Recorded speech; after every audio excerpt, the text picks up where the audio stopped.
एक सभ्यता पर उस सभ्यता का नाम क्या बाबू? वैदिक सभ्यता। अब वैदिक सभ्यता जो है, वैदिक सभ्यता के लोग ग्रामीण थे या नगरीय थे? ग्रामीण। क्यों ग्रामीण थे? क्योंकि वो इतिहासकार के विद्वान के मत के अनुसार वो बाहर से आए हुए थे, और बाहर से जब आए हुए थे तो वो एक जगह स्थित नहीं रहते थे। वो पशु के चारा के लिए वो कुछ समय निवास करते थे, फिर वो अपना प्लेस को क्या कर लेते थे? बदल लेते थे। जिस वजह से वो नगर का विकास नहीं कर पाया, वो क्या रह गया? एकदम याद रखिए। तो वैदिक सभ्यता एक कौन सभ्यता थी? ग्रामीण सभ्यता। फिर आगे बढ़ते हैं। तो अब इसी वैदिक सभ्यता के अंतर्गत एक आता है आपका कौन सा बाबू? ऋग्वेद का, ठीक है ना। और उसके बाद कौन सा आगे बाबू? उत्तर वेद का। अब यहाँ ध्यान समझिएगा, ये तो चलिए अर्थव्यवस्था की बात हुआ, लेकिन अगर हम बोलेंगे विस्तार की बात कि ये जो विस्तार हुई है, अब सिंधु घाटी की सभ्यता का विस्तार कहां से कहां तक हुआ था बाबू? भारत के कौन सा दिशा में? पश्चिमी दिशा है ना, उत्तर पश्चिम दिशा में। अब इसके बाद याद रखिएगा, अगर आपसे एग्जाम में पूछेगा कि यह एक मरुस्थलीय अर्थात दलदलीय क्षेत्र में इसका क्या हुआ था? विस्तार हुआ था। उसके बाद जो है क्यों यहाँ पे विस्तार हुआ था? क्योंकि यहाँ पे एक नदी बहती थी, उस नदी का नाम क्या था बाबू? सिंधु नदी। यहाँ का मुख्य व्यवसाय क्या था बाबू? कृषि था। इसलिए नदी के क्षेत्र में इस सभ्यता का क्या हुआ? विकास हुआ या विस्तार हुआ। अब उसके बाद आपने देखा कि वैदिक सभ्यता के लोग अर्थात जो बाहर से आए हुए लोग थे, उसका मुख्य व्यवसाय था पशुपालन। क्या था? पशुपालन। और पशुपालन करने के लिए उसे क्या चाहिए बाबू? चारा चाहिए। तो वो क्या किया, जम्मू कश्मीर और हिमाचल प्रदेश और उत्तराखंड और हरियाणा के क्षेत्र में वो क्या किया? अपना सभ्यता का थोड़ा थोड़ा क्या किया? विस्तार किया। और कौन सभ्यता था बाबू? ग्रामीण। फिर आगे बढ़ते हैं। जब धीरे धीरे ये विकसित हुआ, तब जाके इसे एक लोहे का साक्ष्य मिला, और लोहे का साक्ष्य मतलब लोहे की इसको प्राप्ति हुई, और लोहे की प्राप्ति से ये इसने घातकदार हथियार बनाया, और जिससे क्या हुआ कि लंबी दूरी का मतलब हुआ कि जो कृषि करने लगा वो ज्यादा दूर तक वो हल चलाने लगा, जिस वजह से कृषि की उत्पादकता क्षमता क्या हुआ? बढ़ गया। पहले जो खेती करता था वो लकड़ी के हल से करता था, ज्यादा खुदाई नहीं कर पाता, जिस वजह से प्रोडक्टिविटी उतना कृषि का नहीं होता। लोहे की साक्ष्य प्राप्त होने की वजह से प्रोडक्टिविटी क्या हुआ? बढ़ गया। और लोहे की साक्ष्य प्राप्त होने से वजह से ये सभ्यता और ज्यादा विकसित हुई। तो याद रखिएगा, गंगा और यमुना के क्षेत्र में इसका विस्तार होता है उत्तर वैदिक काल में, और सिंधु और सरस्वती के क्षेत्र में, ठीक है ना, वो कौन सा होता है? ऋग्वेदिक काल का। ध्यान समझिएगा। अब यहाँ पे एक बात समझने में आता है कि ये तो था चलो भौगोलिक स्थिति। अब यहाँ का समाज जो था ना, यहाँ पे था यानी महिला को प्राथमिकता इस सभ्यता में ज्यादा दिया जाता है। इस सभ्यता में पुरुष को अर्थात पुरुषसत्तात्मक समाज था, यहाँ पे मातृसत्तात्मक। यहाँ का व्यक्ति जो पूजा करते थे, यहाँ का व्यक्ति प्राकृतिक को पूजा करता था। प्राकृतिक समझते हो? आग, पानी, वायु, इन सभी का अभी पढ़ाऊंगा, आज नहीं पढ़ा, कल नहीं पढ़ाया था। धार्मिक स्थिति का मैं बताऊंगा किसका? ऋग्वैदिक काल तक यहाँ का आदमी इंद्रदेव का पूजा करता था, ठीक है ना, वायु सूर्य का पूजा करता था, पानी का पूजा करता था। समझ बात को ना? तो अब देखिए इसमें और इसमें अंतर है। फिर उसके बाद इसमें और इसमें उत्तर वैदिक काल में भी क्या है बाबू? अंतर है। एग्जाम में यही पूछता है बाबू। जैसे कि अभी आप लोगों ने सवाल मेरे से पूछा भी था कि सती प्रथा का प्रचलन था या नहीं था, दास प्रथा का प्रचलन था। सती प्रथा समझते हो? दास प्रथा का प्रचलन था या नहीं था, वो भी बता दूंगा। और उसके बाद जो है क्या विधवा विवाह था या नहीं था, समझ में आ रहा बात को? बाल विवाह का प्रथा था या नहीं था, ये सभी हम लोग समझ लेंगे, आज ही समझेंगे। लेकिन पहले आप कोई लेट कीजिए, उसके बाद फिर आगे बढ़ेंगे। अब देखिए ये था भौगोलिक स्थिति। अब एक सवाल आता है क्रांति। कौन सा आता है बाबू? अब एक क्रांति क्या है बाबू? जब पुराने स्थिति से लेकर जब दूसरी स्थिति में जल्दी परिवर्तन होने लगे तो उसको क्या बोलेंगे? क्रांति। अब यहाँ पे नगरीय क्रांति हुई। क्यों हुआ? क्योंकि यहाँ का आदमी एक जगह व्यवस्थित होकर रहते थे, अच्छी व्यवस्था थी, यहाँ पे अष्टानागार हुआ करते थे, अन्नगार हुआ करते थे, जिस वजह से इसको इतिहासकार ने प्रथम नगरीय क्रांति किया। फिर उसके बाद इसका पतन हो गया। पतन हो गया तब कौन सा आया बाबू? ग्रामीण सभ्यता। ग्रामीण सभ्यता में कोई भी क्रांति नहीं हुआ, अर्थात ऋग्वैदिक काल में कोई भी क्रांति नहीं। अब क्रांति कहाँ होगी? जब यहाँ पे ऋग्वैदिक अर्थात कहने का मतलब यही के लोग कई कबीले बना बना के जब एक अपना जन बनाने लगेगा, कहने का मतलब अब अस्थायी जीवन जीने लगेगा। अस्थायी जीवन कैसे जिएगा? जब इसके पास लोहे होगा, धारदार हथियार होगा, जब कृषि अपना उत्पादन कर लेगा, जब खाने के लिए एक जगह भोजन एकत्रित कर लेगा, तभी नहीं जगह रहेगा। जी अभी आपको ये बता, जो बड़े बड़े कास्ट के लोग होते हैं वो अपना जीवन अच्छे कैसे कर लिए हैं? क्योंकि वो एक ऐसा व्यवसाय में खोल लिया है जहाँ पे उसके आसपास कृषि भी है, उद्योग भी है, सब कुछ तब एक ही जगह रहते हैं। लेकिन उस समुदाय, आज भी कुछ ऐसे समुदाय है, एसटी वर्ग है, कुछ जनजाति लोग हैं जो एक ही चीज पे निर्भर है, जैसे वन पे, वन समझते हो, लकड़ी पे निर्भर हो जाती है समुदाय। लकड़ी को जंगल में काटना है, फिर उसको बेचना है। वो क्या करेगा? कुछ दिन यहाँ रहेगा, फिर कुछ दिन कहाँ चले जाएगा? दूसरे जगह निवास करने लगेगा जहाँ उसे लकड़ी मिलेगा। या फिर कुछ ऐसे अभी जनजाति है जो शिकार पे निर्भर रहती है। शिकार समझते हो? जैसे कुछ ऐसे समुदाय होते हैं जो शिकार, जैसे मधुमक्खी पालन करता है ना। अब मान लो जहाँ पे वो वही निवास करेगा ना जहाँ पे मधुमक्खी रहेगा, अर्थात जहाँ पे वन होगा। एक जगह उसने 6 महीने रहा, वहां पे वन वगैरह का पालन किया, वहां से कुछ पैसा अर्जित किया, फिर वहां पे मध खत्म हो गया, फिर वो दूसरे क्षेत्र में जाएगा। तो कहने का मतलब वो एक जगह अस्थिर नहीं रह पाएगा। तो ऐसा लोग कौन थे बाबू? ऋग्वैदिक काल। लेकिन जब लोहे की प्राप्ति हुई ना, तो लोहे की प्राप्ति होने के बाद जब आदमी के पास उत्पादन क्षमता बढ़ गया, तब जाके एक जगह स्टेबल हो गया। कहाँ पे बाबू?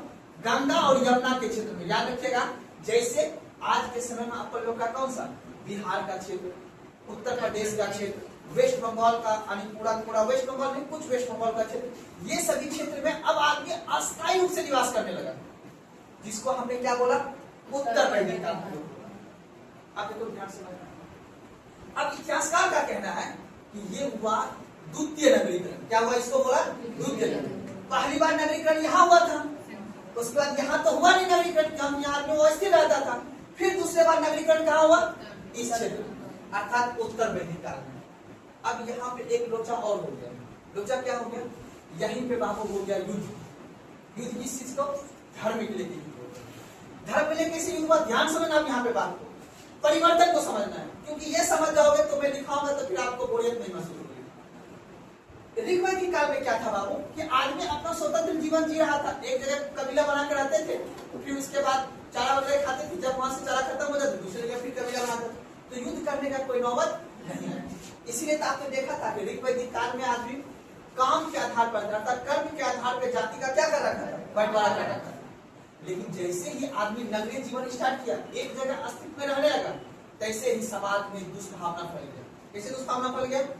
धर्म को लेकर। कैसे? क्योंकि उसी वेद में ये लिखा हुआ था कि बाबू वर्ण व्यवस्था, इस काल में वर्ण व्यवस्था कितना प्रकार का था बाबू? 4 प्रकार।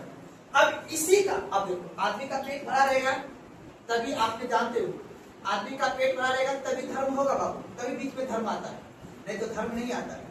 अब इस चीज में धर्म नहीं आया, यहाँ पे धर्म आएगा। क्यों?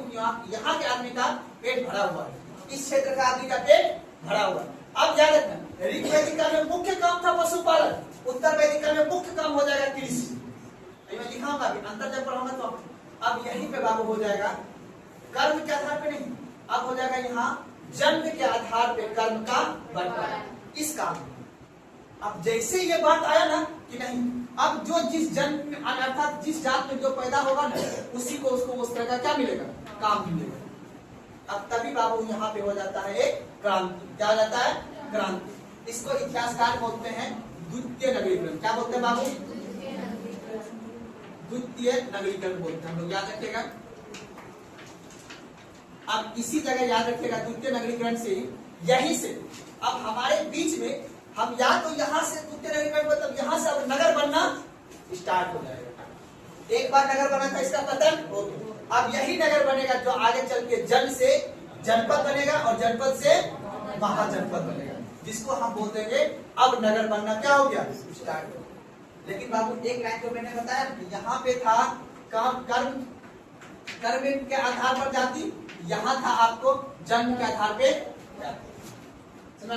लेकिन यहीं पे एक आंदोलन होता है। आंदोलन मतलब जब विचार का मतभेद होगा तभी क्या होगा? आंदोलन होगा। यहीं पे हम लोग इसी टॉपिक में बीच में पढ़ेंगे हम लोग प्राचीन इतिहास के धार्मिक आंदोलन। क्या पढ़ेंगे? इतिहास के धार्मिक आंदोलन। याद रखना बाबू, 3 बार आंदोलन हुआ है धर्म के खिलाफ। एक बार प्राचीन इतिहास में, एक बार मध्यकालीन इतिहास में, एक बार आधुनिक इतिहास में। प्राचीन इतिहास में अभी हम लोग पढ़ेंगे धार्मिक आंदोलन, जिसमें हम पढ़ेंगे बौद्ध धर्म की उत्पत्ति होगा, जैन धर्म की होगा, शैव धर्म, सब धर्म के बारे में पढ़ेंगे थोड़ा थोड़ा करके। अब ये क्यों हुआ? क्योंकि नगर बना। अब उत्तर वैदिक काल के बाद सीधा टॉपिक आएगा महाजनपद का, क्योंकि जनपद बनेगा। 16 महाजनपद के बारे में पढ़ेंगे इसी पेज में। 16 महाजनपद के बारे में जिन किया हुआ, इसी में से सबसे शक्तिशाली जनपद बनेगा कौन सा? मगध शक्तिशाली जनपद बनेगा। फिर उसके बाद मगध के बाद फिर आप लोग जानते हो विदेश का आक्रमण हो जाएगा अपने देश में। पहली बार अलेक्जेंडर सिकंदर आक्रमण करेगा, उसके बाद वितास्ता का युद्ध होगा, उसमें अलेक्जेंडर सिकंदर को सेल्यूकस निकेटर के द्वारा मारा जाता है। फिर जाके एक नंद वंश का स्थापना होता है, उसके बाद जाके मौर्य वंश हम लोग बढ़ते रहते हैं।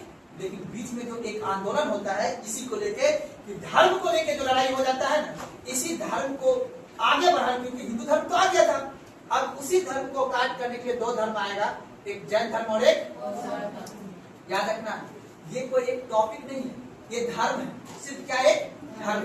अब उस धर्म की उत्पत्ति कैसे हुआ तो आप देखते होंगे, चाहे पैगंबर के द्वारा, सॉरी क्या बोलते उसको नहीं, आपने नाम सुना होगा जैन महर्षि महावीर जैन का नाम सुना होगा आपने, गौतम बुद्ध का नाम सुना होगा। ये सभी जो धर्म की अनुयायी है, अर्थात धर्म की जो उत्पत्ति किया है, उसके बारे में पढ़ लेंगे। तो याद रखना है कि इस टॉपिक के बाद हमारे इतिहास में होगा प्राचीन धार्मिक आंदोलन होगा, क्योंकि नगर बना तो धर्म को लेकर दोनों में प्रॉब्लम हुआ, उसके बाद धार्मिक क्या होगा? आंदोलन। ठीक इसी प्रकार मध्यकाल में जब सूफी आंदोलन और भक्ति आंदोलन पढ़ाऊंगा ना, वहां भी धर्म के लेकर युद्ध होता है। ठीक उसी प्रकार जब हम लोग पढ़ेंगे कौन सा? आधुनिक काल पढ़ाएंगे, तो आधुनिक काल में भी आप लोग जानते होंगे धार्मिक, सामाजिक एवं धार्मिक सुधार आंदोलन पढ़ते हो आप लोग। समाज के अंदर जो बुराई, राजा राम मोहन राय, स्वामी विवेकानंद, दयाराम सर, ये सभी व्यक्ति जो कहता है, कोई कहता है वेद को लौटो, कोई कहता है नहीं मूर्ति पूजा का विरोध करो। तो जब जब धर्म का शोषण होगा तब तक धर्म का क्या होगा? लड़ाई होगा। तो प्राचीन इतिहास में धार्मिक आंदोलन, मध्यकालीन इतिहास में धार्मिक आंदोलन होगा। कब? जब विजयनगर सम्राट, बहमनी साम्राज्य पढ़ाएंगे तो उस समय सूफी और भक्ति मूवमेंट आंदोलन होगा। ठीक उसी प्रकार जब आजादी काल में अर्थात आधुनिक काल में सामाजिक एवं धार्मिक आंदोलन होगा, तब जाके देश के अंदर राष्ट्रीय चेतना का विकास होगा, तब जाके हम लोग राष्ट्रवादी आंदोलन को क्या करेंगे? अग्रसर करेंगे। तो आज जो मैंने आपको क्या समझाया, जब जब बाबू नगर बनेगा तब तक बीच में धर्म आएगा। आज क्या आपके देश में धर्म नहीं है? अब जब आजादी 1950 से लेकर 1960 के बीच आदमी के पास धर्म नहीं था, क्योंकि पहले पेट भरा हुआ नहीं था, धर्म कैसे मानेंगे? हमारे बात को ना, अब देखते होंगे आप लोग राष्ट्र, ये अभी तो वर्तमान में सरकार चल रही है, क्या कहता है? राष्ट्रवाद का परंपरा बोलता है, नहीं बोलता है? धार्मिक परंपरा, ताकि अपना, क्यों? क्योंकि आपका पेट भरा हुआ है। तो जब जब नगरीय का विकास होगा तब तक धर्म के अनुयायी जो है अपनी बात चलाने के लिए वो काम करता है। समझ मेरी बात ना? तो ये चीज अब मैं आगे कल जो मैं पढ़ाऊंगा, आगे जो क्लास होगा वो मैं पढ़ाऊंगा द्वितीय नगरीकरण, कि कैसे अपने देश में, कैसे अपने सभ्यता में लोहे से जब आदमी परिचित हुआ तब जाके एक द्वितीय नगरीकरण हुआ। द्वितीय, प्रथम कौन था? ये तो खत्म हो गया, पतन हो गया, आपने पढ़ा कि ये पतन हो गया। तो प्रथम नगरीकरण कौन सी सभ्यता है? द्वितीय नगरीकरण कब होगा? उत्तर वैदिक काल के बाद का काल, जिसको हम बोलेंगे महाजनपद का काल। समझ आगे बात कौन? ये आगे तक का रूपरेखा पढ़ा दिया हूँ। अब लेकिन अभी आप लोग क्या पढ़ रहे हैं? ऋग्वैदिक काल। ऋग्वैदिक काल के हमने क्या पढ़ाया था? राजनीतिक स्थिति। राजनीतिक स्थिति में आपने देखा था कि कई गांव मिलकर कुल बनता है, फिर विष बनता है ना, फिर उसके बाद जन बनता है। ये कहा था? ऋग्वैदिक काल। आपने देखा था कि जनजाति दशराग युद्ध जो हुआ था, भरत वंश के राजा कौन था? सुदास, है ना, जिसमें कि पुरु कबीला और कौन सा कबीला था? बोलो जी। तब 2 कबीलाएं मिलकर, मैंने एक बताया था ना, कुरु, जो कुरुक्षेत्र बताया था, कुरु जनजाति अर्थात कुरुक्षेत्र का क्या हुआ था? हाँ मिलके बना था, तो बता रहा हूँ। त्रिपसु तो वो था, भरत वंश का था ना। निकालिए एक बार राजनीतिक स्थिति को, एक बार फिर से रिकॉल कर लेते हैं, उसके बाद हम लोग आगे बढ़ते चले जाएंगे। देना तो कॉपी क्लास तो कल आए थे, ज्यादा दिन आ गए, ज्यादा दिन कॉपी देना, साफ साफ जो लिखे उसका राइटिंग सही लगता है हमको। जैसे आपकी निकाले तो राजनीतिक स्थिति जो बताए थे अंडरलाइन कर लीजिएगा। देखिए वो डायग्राम याद है ना, कई कुल मिलाकर क्या बनता है जी, कई कुल मिलाकर यानी कई परिवार मिलकर क्या बनता है बाबू, कुल बनता है। और कई गांव मिलकर क्या बन जाता है बाबू, ग्राम। और कई बड़े बड़े गांव मिलकर क्या बनता है, बीच। और कई बड़े बड़े बीच मिलकर क्या बनता है, जन। तो याद रखिएगा जन के बारे में। अलग के क्या है, जन का मुखिया को क्या कहा जाता था बाबू, राजा कहा जाता था। अब बताओ राजा का उल्लेख कितने बार किया गया है, तो याद रखिए जन उसी को बोलते हैं हम लोग। अगला पॉइंट देखिए, याद रखिएगा भूमि, ये भी क्वेश्चन पूछा जाता है। भूमि का स्वामी किसको माना जाता था, राजा को या कबीलाओं को, याद रखिएगा इस क्षेत्र में। और एक बात और भी बता देता हूँ, याद रखिएगा ऋग वैदिक काल में आदमी दान देता था राजा को, उसको टैक्स नहीं बोलते थे, उसको बलि बोलते थे, बताया था काल। लेकिन इस काल जैसे आएगा उत्तर वैदिक काल में, यहाँ पे टैक्स की परंपरा अब धीरे धीरे क्या हो जाएगा, प्रारंभ हो जाएगा। उत्तर वैदिक काल के लोग जो है नियमित रूप से कर देना स्टार्ट कर देते हैं। एग्जाम में क्वेश्चन पूछता है, यहाँ पे बताऊंगा मैं आपको, ठीक है ना। तो अब देखिए अगला पॉइंट देखिए क्या लिखा है, ये थोड़ा सा देख लीजिएगा आप लोग। देखिए ऋग वैदिक काल के प्रशासनिक इकाई में कौन था बाबू, सभा, समिति और विधत, याद रख लीजिएगा ये भी। उसके बाद 10 लाख का युद्ध तो कल बता ही दिए थे। 10 लाख का युद्ध किस नदी पे हुआ था बाबू, रावी या तो कृष्ण नदी के तट, ठीक है। उसमें किस राजा का युद्ध जीत हुआ था बाबू, राजा सूरदास का, ठीक है। याद रखिएगा राजा सूरदास किस मंडल में है बाबू, 10 लाख का युद्ध 7 मंडल में। Very good, good. चलिए आगे बढ़ते हम लोग। अब देखिए ऋग वैदिक काल का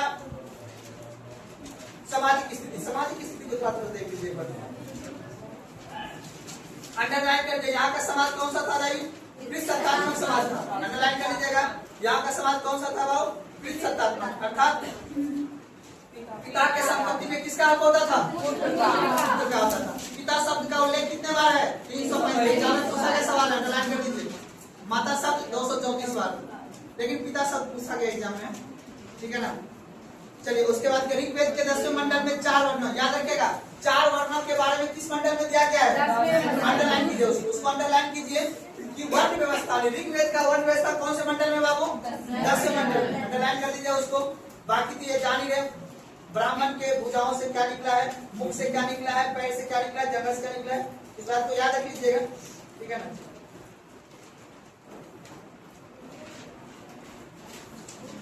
चलिए ऋग्वेद के आर्थिक स्थिति, आर्थिक स्थिति के बारे देख लीजिए। आर्थिक स्थिति में मुख्य आधार क्या था बाबू, पशुपालन, अंडरलाइन कीजिए, एग्जाम में पूछता है मुख्य आधार क्या था बाबू, पशुपालन। उसके बाद देखिए घोड़े की चर्चा कितने बार है बाबू, गाय का चर्चा और सांड का चर्चा। अब बताओ कृषि संबंधित कौन सा मंडल में है, 4थे मंडल में, अंडरलाइन कीजिए। कृषि संबंधित बात कितने मंडल में बाबू, 4थे मंडल में। अब इसके लिए कृषि अर्थात कृषि उत्पादन के लिए कितने बार मंत्र का जिक्र किया गया है, 24 बार। चलिए आगे बढ़ते हैं।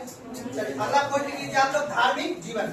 आइए थोड़ा सा लिख लेते हैं कौन कौन से यहाँ के आदमी पूजा करते थे, क्या एग्जाम में ये पूछता है सवाल।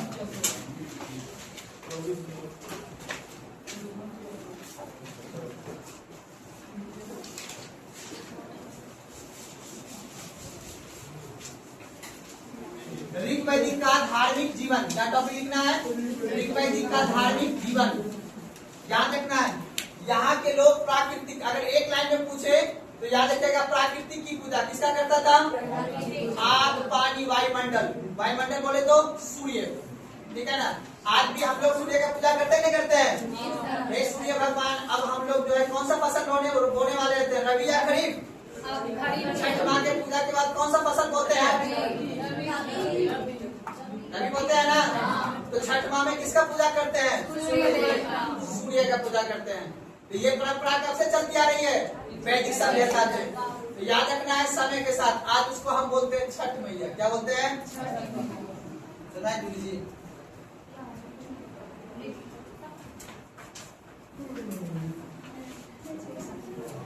ऋग्वेद का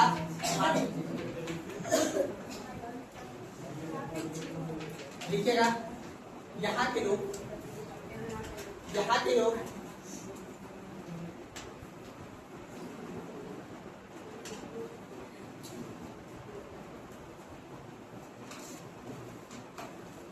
प्राकृतिक, यहाँ के लोग प्राकृतिक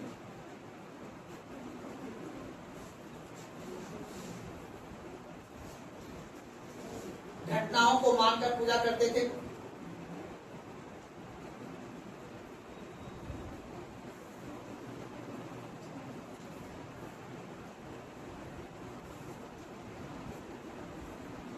तथा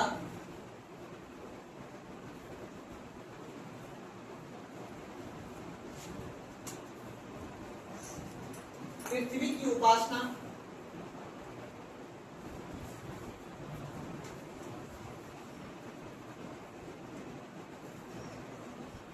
की उपासना तथा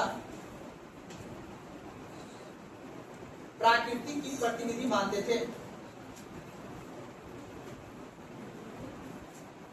पृथ्वी की उपासना तथा प्रकृति के प्रतिनिधि मानते थे।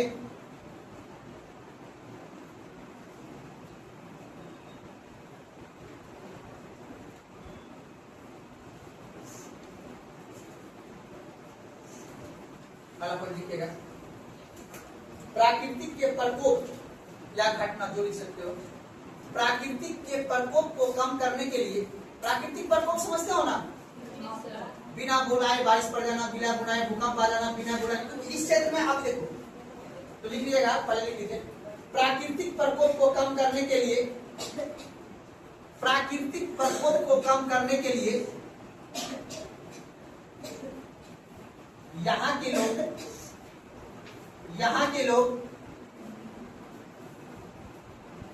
लोग देव शब्द का उल्लेख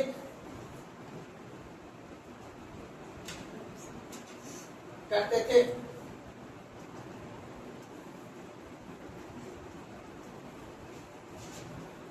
कोई दिक्कत? अच्छा एक बात बताओ, अगर मैं आपको बताऊं कि अगर सिर्फ आपके पास ये नक्शा है या मैप है, यहाँ से आप ये अनुमान लगा सकते हो कि यहाँ के लोगों के पास क्या क्या चुनौतियां होती होगी। और सी बात है, यहाँ के लोग कृषि पे निर्भर थे, पशुपालन पे निर्भर थे। तो पशुपालन का पेट भरने के लिए यहाँ की जलवायु आपको पता है। अपन अभी देख लो, पहले भी मौसम उसी तरह का था, आज भी मौसम उसी तरह का। अपना देश के बाबू दुर्भाग्य, ये दुर्भाग्य मतलब अपना भारत देश को पता है ना बाबू, ये पूरा पृथ्वी है, पूरा पृथ्वी से घूमता है। अगर मान लो कि ये क्या है बाबू, भारत है।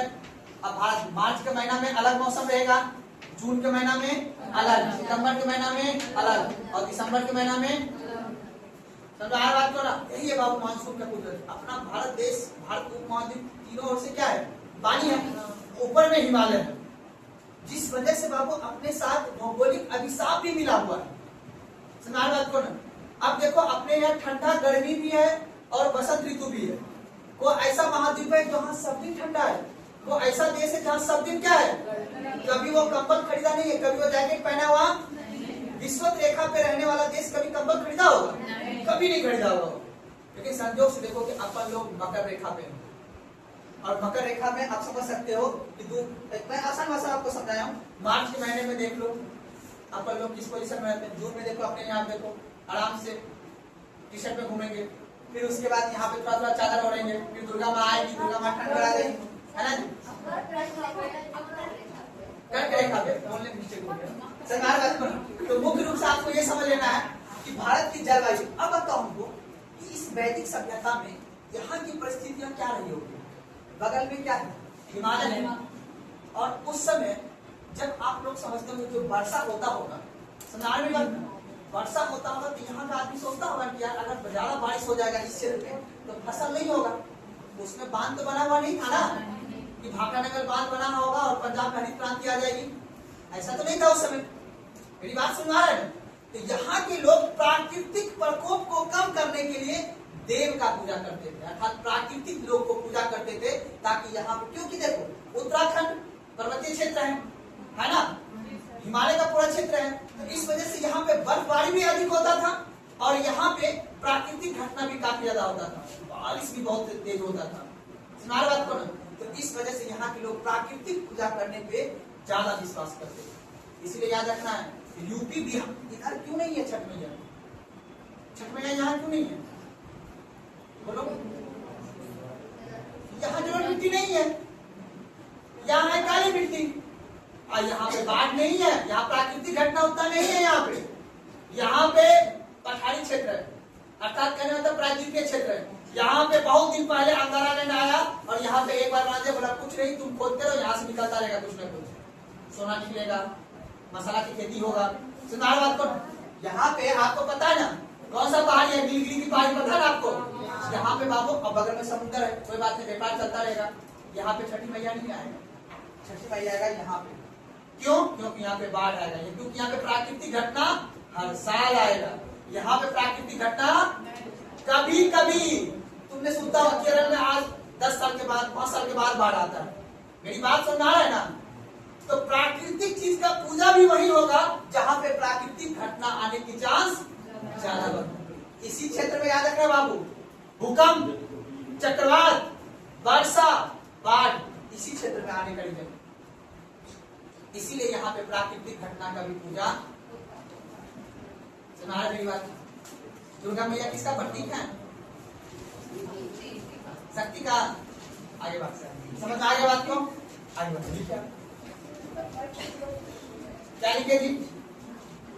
जैसी बात लिखिए ना। चलिए इस लाइन से क्वेश्चन आएगा, आप जो लिखा रहा हूँ वहां से क्वेश्चन लिखेगा। एक इतिहासकार का नाम यास्क, योआकर अरसोक। यास्क के अनुसार ऋग्वेद के लोग, यास्क के अनुसार ऋग्वेद के लोग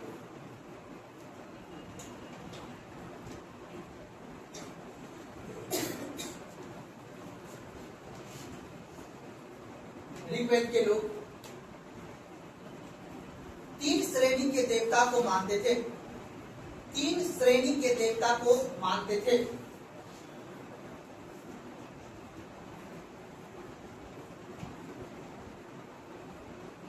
तीन श्रेणी के देवता को मानते थे। पहला लिखेगा आकाश देवता, डैश, आकाश देवता, डैश। इसलिए लिखेगा सूर्य। सूर्य, आकाश देवता किसको बोलेंगे? सूर्य, वरुण, मित्र,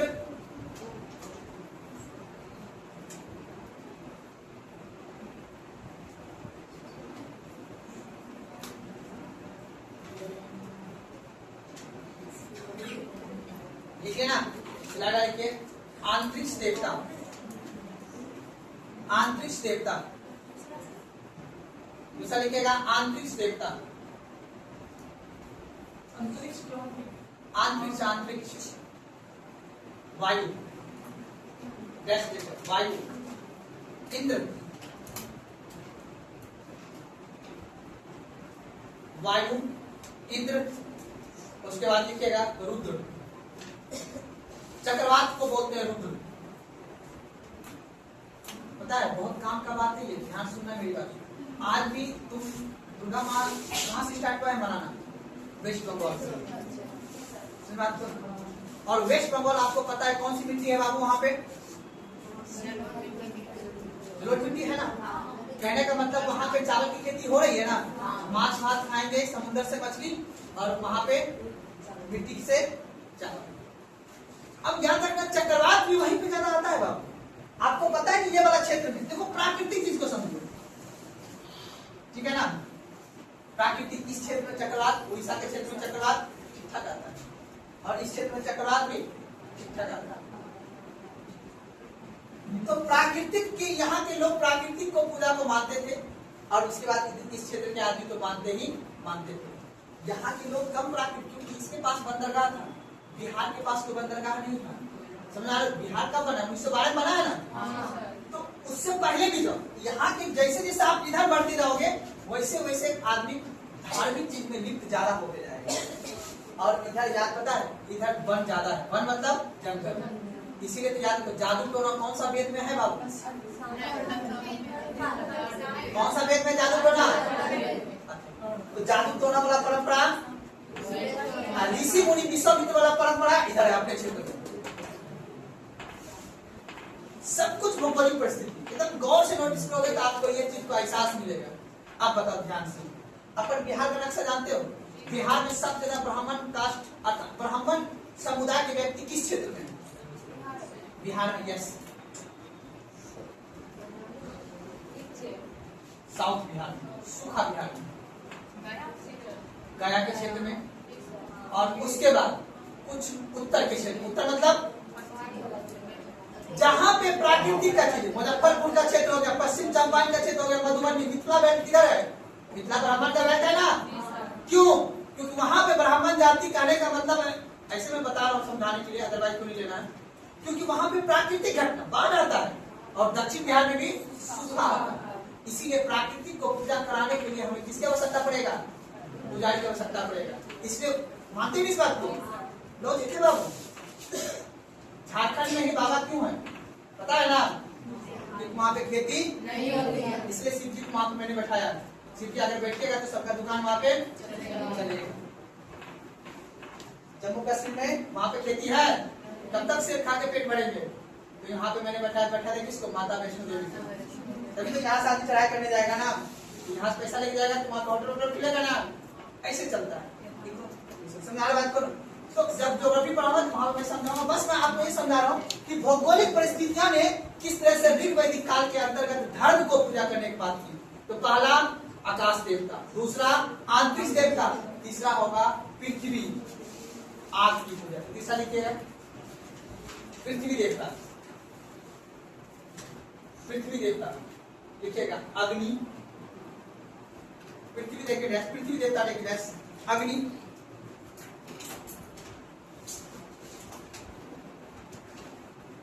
सोम, अग्नि, सोम, पृथ्वी, बृहस्पति,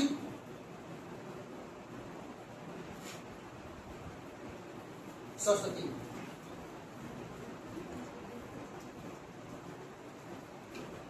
अच्छा आसान भाषा में आपने देखा होगा आज भी आदमी बृहस्पति भगवान का पूजा करता है। क्यों करता है? क्यों करता है बोलो? किसके सामने करता है? पौधा वृक्ष के सामने, है ना जी। केला का पौधा जो है किस चीज का प्रतीक है? पीपल का पेड़, बरगद का पेड़ में जाता है ना ऐसे करके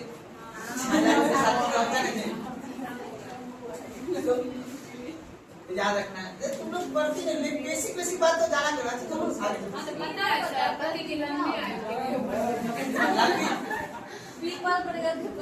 हरा भरा का प्रतीक है बृहस्पति भगवान, ठीक है ना। हरा भरा क्योंकि सबसे बड़ा ग्रह कौन सा है? है ना। तो बड़ा मतलब होता है एक तरह से ये कहता है कि घर में खुशहाली हो, ठीक है ना। और हरा भरा मतलब कि केला जो होता है, केला जो होता है, केला का पौधा आपको पता है बड़े बड़े पत्ते होते हैं, ऐसा सुने हैं, हित है जो भी सदियों, ठीक है ना। तो वो आदमी पूजा करता है इस वजह से पीला चंदन लगा के, ठीक है ना। पता नहीं लिखे बात नहीं लिखे तीनों देवता ना। ये पूछता है कि कितने देवता का उल्लेख था बाबू वैदिक काल में? 3 देवता, आकाश देवता, आंतरिक देवता और अब नीचे लिखेगा ऋग्वेद में कुल 33 देवताओं का उल्लेख है। ऋग्वेद में कुल 33 देवताओं का उल्लेख है।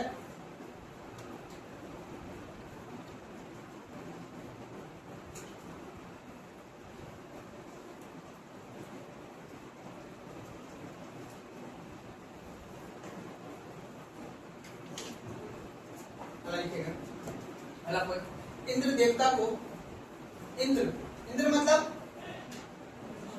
वर्षा, आकाश देवता। इंद्र देवता को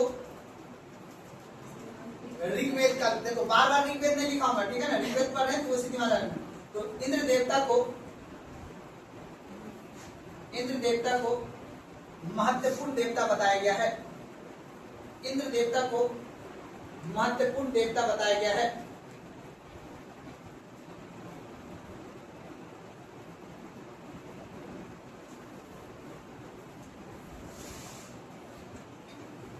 इसका उल्लेख दूसरे मंडल में,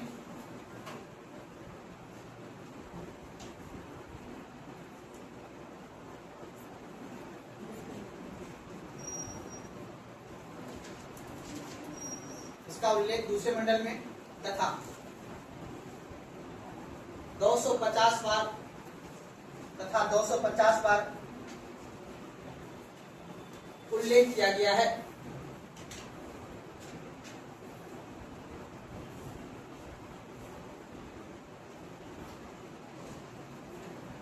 अब ये सब नहीं लिखा होगा कि इंद्र को वर्षा के देवता कहा जाता है, ये सब खुद कॉमन सेंस की बात है। अब इतना बात लिखा होगा तो फिर टाइम ज्यादा निकल जाएगा। याद रखना, इंद्र को किसका देवता माना जाता हो? वर्षा का। हे भगवान ज्यादा वर्षा पड़े। जैसे आज भी किसान देखते हो, कभी कभी किसान चाहता है कि ज्यादा वर्षा पड़े और कभी कभी चाहता है तो इंद्र भगवान किसका देवता है बाबू? वर्षा। अगर लिखेगा अग्नि, अगर लिखे अग्नि, अग्नि देखे इसका उल्लेख 200 बार, इसका उल्लेख 200 बार तथा दूसरा महत्वपूर्ण देवता, इसका उल्लेख 200 बार तथा दूसरा महत्वपूर्ण देवता।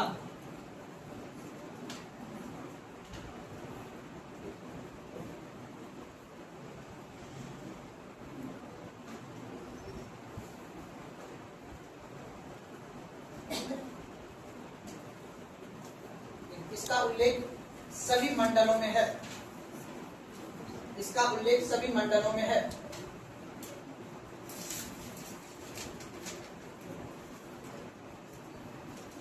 लिखेगा वरुण,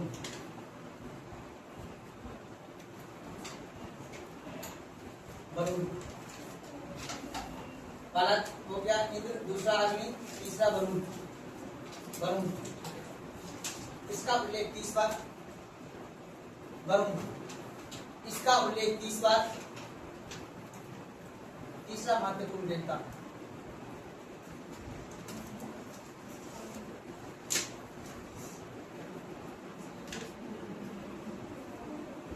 इसका उल्लेख 30 बार तथा तीसरा प्रमुख देवता।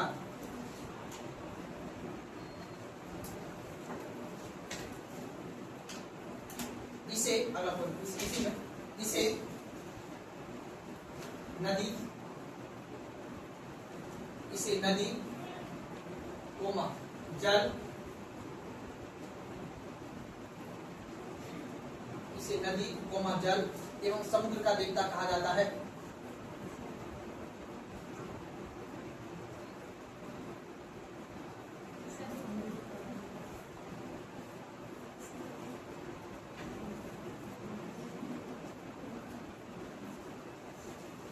इसी देवता के द्वारा, इसी देवता के द्वारा ऋतु का समझ विकसित किया गया।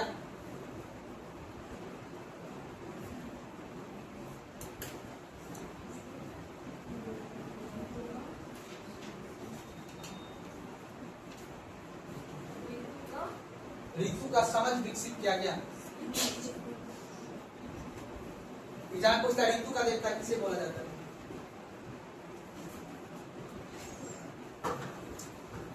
अब लिखिएगा, इसके द्वारा ऋतु का समझ विकसित किया गया। सोम,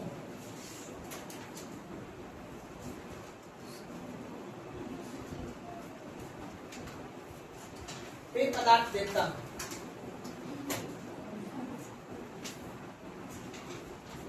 पेय पदार्थ देवता सोम। उसके बाद मरुत, आंधी तूफान का देवता।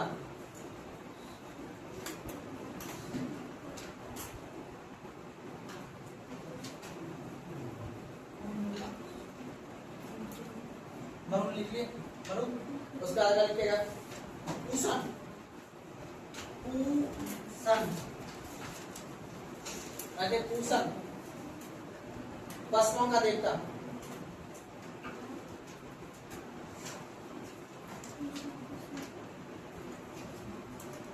पशुओं का देवता इसी लिखेगा पूषण में। उत्तर वैदिक काल में यह क्षुद्रों का देवता बन गया। उत्तर वैदिक काल में यह क्षुद्रों का देवता बन गया।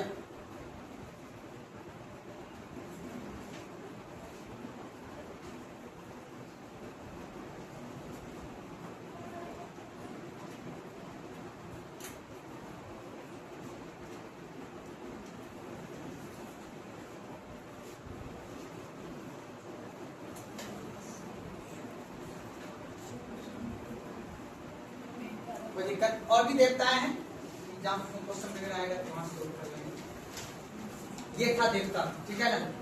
उस समय के लोग समझ सकते हो कर्मकांडी थे, अर्थात कर्मकांडी का मतलब थे धर्म को लेके अपना थोड़ा अच्छा से काम करते थे।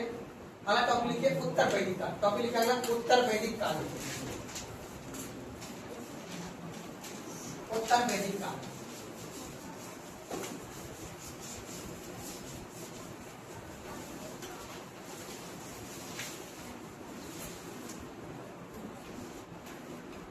एक मैप बना लेना है उत्तर वैदिक काल।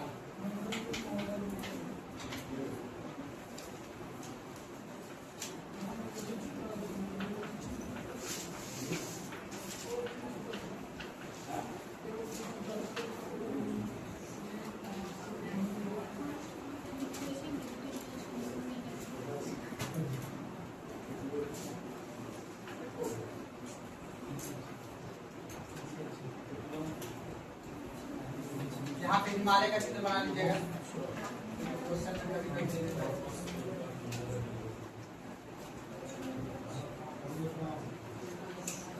इस क्षेत्र में जो है इसका विकास हुआ था उत्तर वैदिक काल का।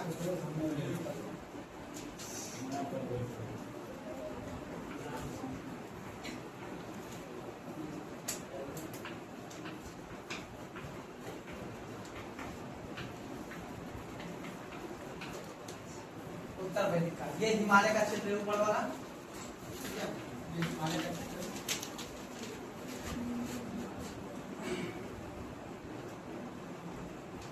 जब भी किसी नगरीय सभ्यता का विकास होगा वो नदी के किनारे ही होगा, याद रखिएगा।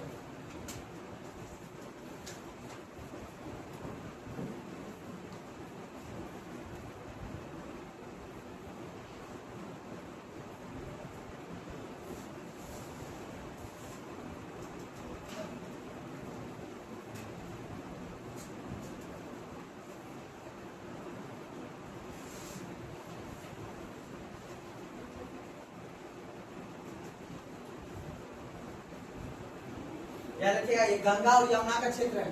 गंगा और यमुना एग्जाम में पूछता है। ऋग वैदिक काल का क्षेत्र था पंजाब और उत्तर वैदिक काल का क्षेत्र है कौन सा? गंगा और यमुना का क्षेत्र।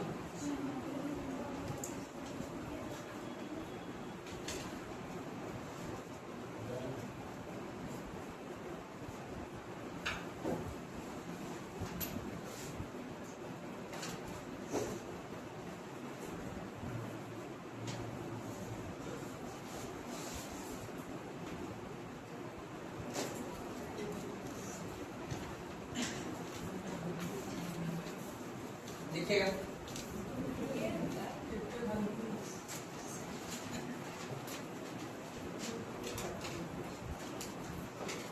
ऋग वैदिक काल में मुख्य केंद्र,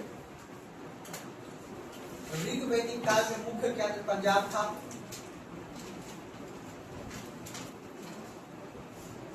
ऋग वैदिक काल में मुख्य केंद्र पंजाब था, जबकि उत्तर वैदिक काल में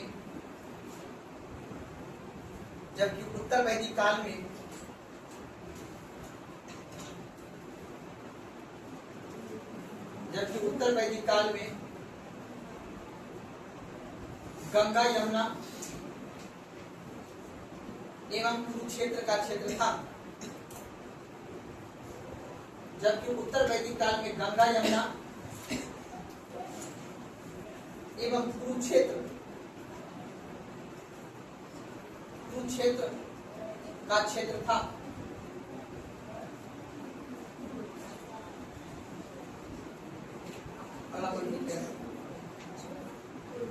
कुरु एवं पंचाल कबीलाओं के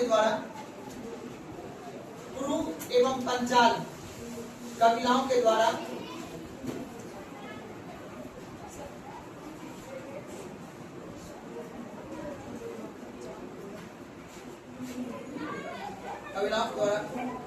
एक राज्य का निर्माण किया गया। कुरु एवं पंचाल कबीलाओं के द्वारा एक राज्य का निर्माण किया गया।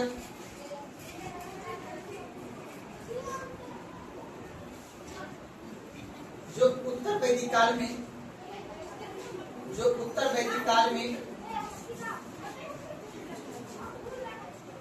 कुरु एवं पंचाल कबीलाओं के द्वारा एक राज्य का निर्माण किया गया, जो उत्तर वैदिक काल में सर्वश्रेष्ठ राज्य बना।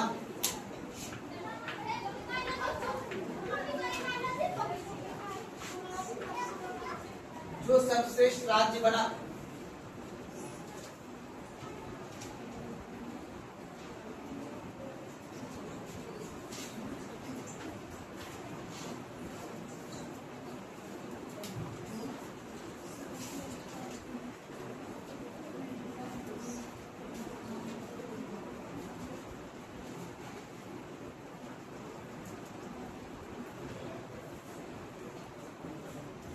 लिखिएगा कुरु की प्रारंभिक राजधानी, कुरु राज्य की प्रारंभिक राजधानी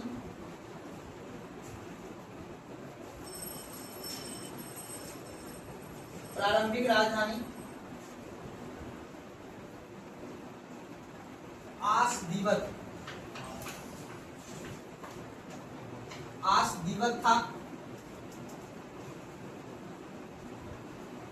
प्रारंभिक राजधानी आसदीवत था, जो बाद में हस्तिनापुर हो गया।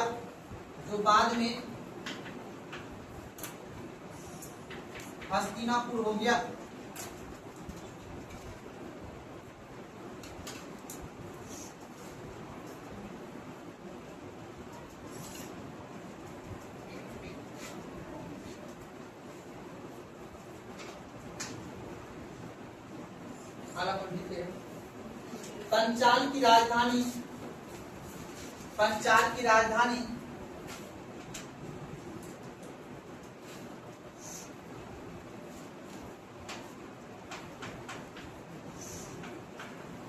कापिल्य। पंचाल की राजधानी कापिल्य था।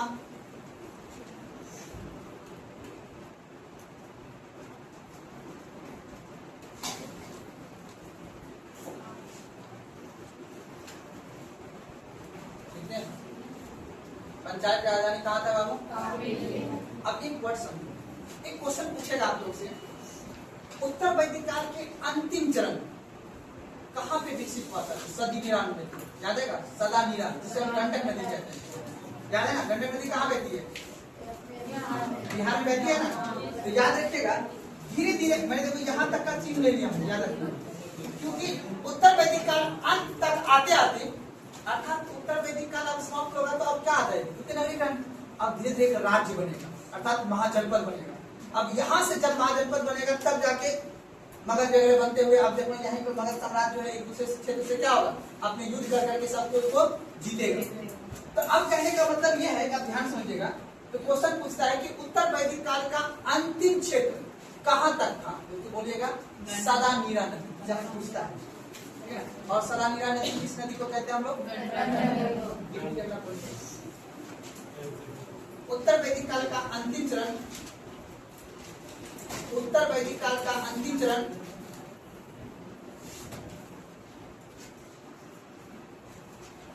उत्तर वैदिक काल का अंतिम चरण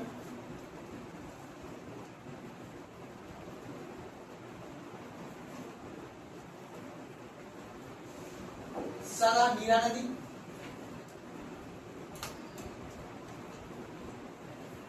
उत्तर वैदिक काल का अंतिम चरण सदा नीरा नदी, ब्रैकेट लिखिएगा गंडक।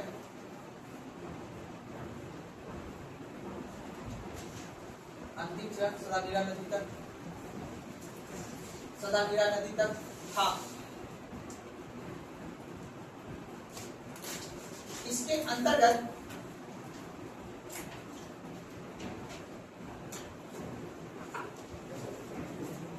अंग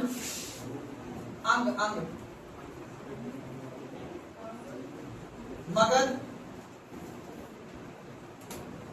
कौशल,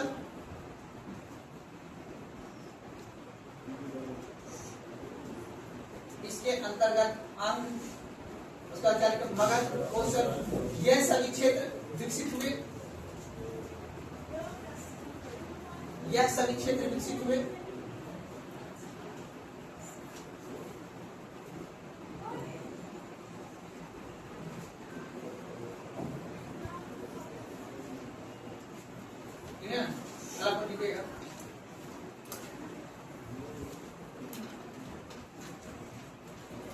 उत्तर वैदिक काल में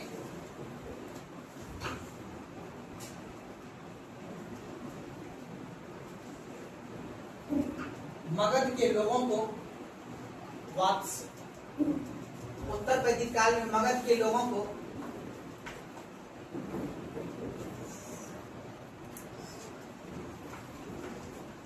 वात्स्य से वर्णित, उत्तर वैदिक काल में मगध के लोगों को वात्स्य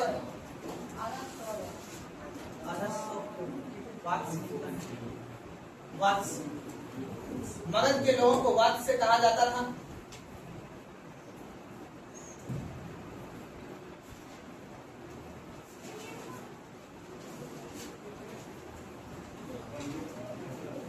और नोट इंपॉर्टेंट बात लिखिएगा, वैदिक सभ्यता में इसी काल में सामवेद, नोट में लिखिएगा, इसी काल में, नोट लगा के लिखिएगा, इसी काल में, अब मैं जो बता रहा हूं सामवेद, ऋग्वेद नहीं बोला, Samaveda comma Yajurveda comma Atharvaveda comma उपनिषद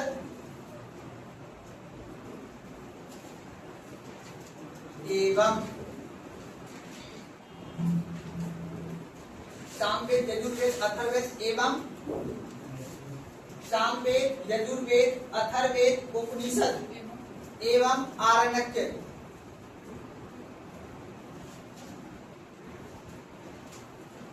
इन सभी की रचना हुई है।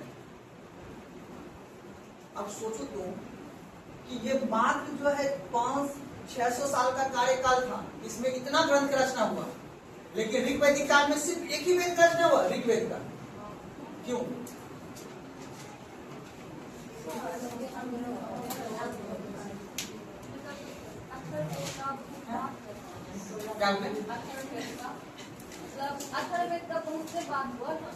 हाँ, बहुत बात हुआ, लेकिन इसी कालखंड के अंतर्गत हम लोग मुख्य रूप से उत्तर वैदिक काल में तुम देखना इसी ग्रंथ सब का रचना हुई। क्यों? क्योंकि यहाँ का आदमी का पेट, किताब रचना कब होता है जब पेट भरा हुआ है। और मैंने बताया भी था आरण्यक, उपनिषद, इन सभी का रचना जो है आपको आसान भाषा में, अर्थात वेद को ही आसान भाषा में समझने के लिए उसकी रचना की गई है। आप देखना, यही 4 ग्रंथ युद्ध करवाएगा। कौन सा युद्ध? धार्मिक युद्ध करवाता है। याद है, क्वेश्चन पूछता है ऋग्वेद की रचना कौन सा काल में हुआ था? उत्तर वैदिक काल या ऋग्वैदिक काल में? उपनिषद, आरण्यक, अथर्ववेद और ये सब की रचना कब हुआ था? पूछता है क्वेश्चन। अगर टॉपिक लिखिए उत्तर वैदिक काल का राजनीतिक व्यवस्था, उत्तर वैदिक काल का राजनीतिक व्यवस्था।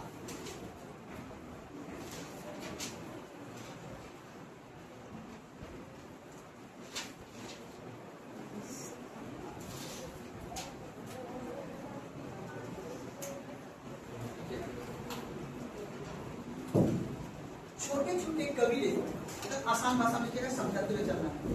उत्तर वैदिक काल का राजनीतिक व्यवस्था, छोटे छोटे कबीले एक जन बन गया था, छोटे छोटे कबीले एक जन बन गया था।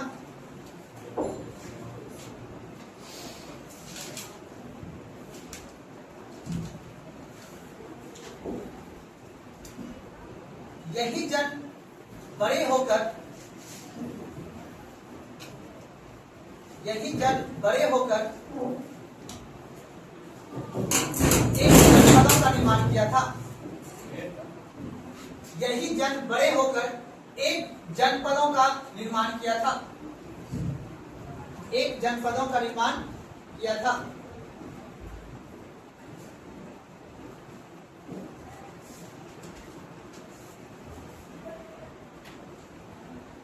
ठीक है ना, एक जनपदों का निर्माण।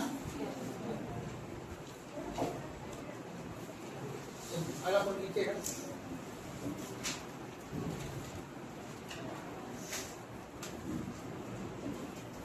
क्रू एवं क्रू जनपद मिलकर क्रू एवं क्रू, याद है ना? हाँ, एवं क्रू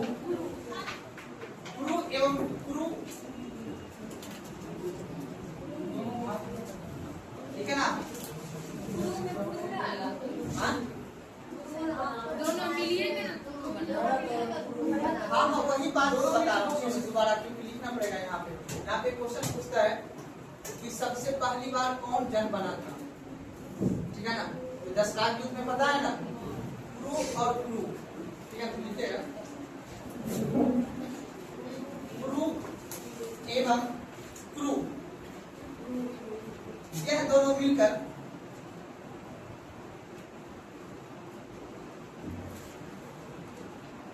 एवं क्रू, यह दोनों मिलकर पंचाल जनपदों का निर्माण किया,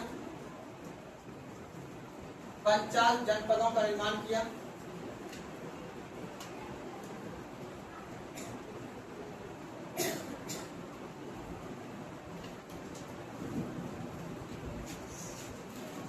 ठीक है ना। अब देखो याद रखना है, आपको एक डायग्राम छोटा सा बना लेना है ताकि आपको समझने में आसानी हो, ठीक है ना।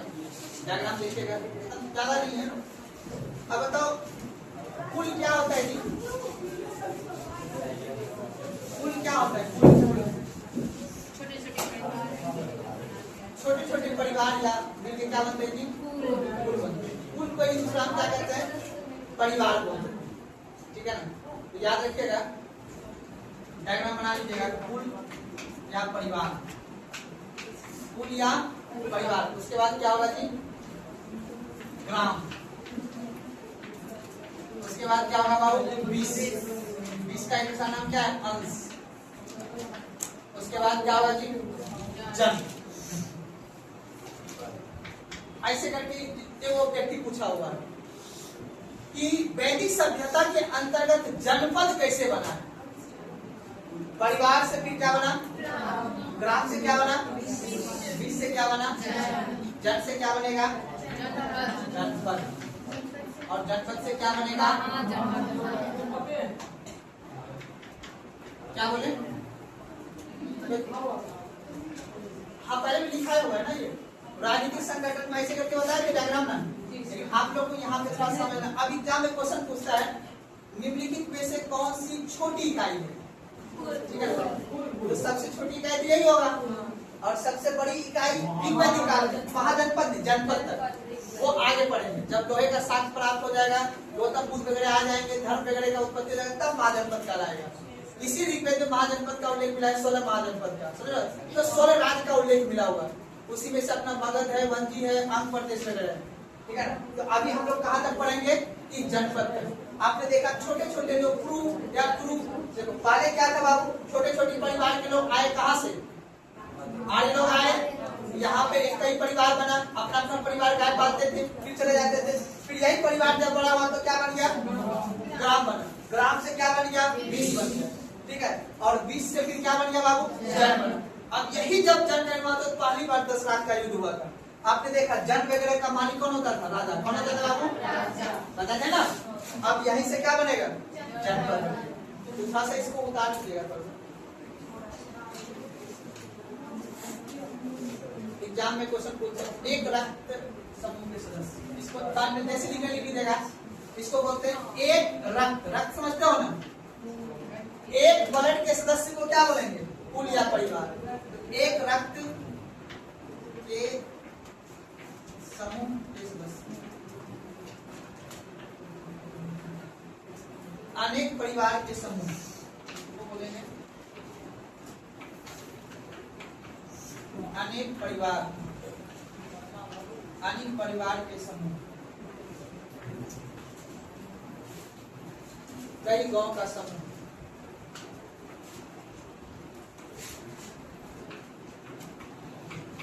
कई गांव के समूह। यहां पे लिखना है कई वंश के समूह, कई वंश के समूह।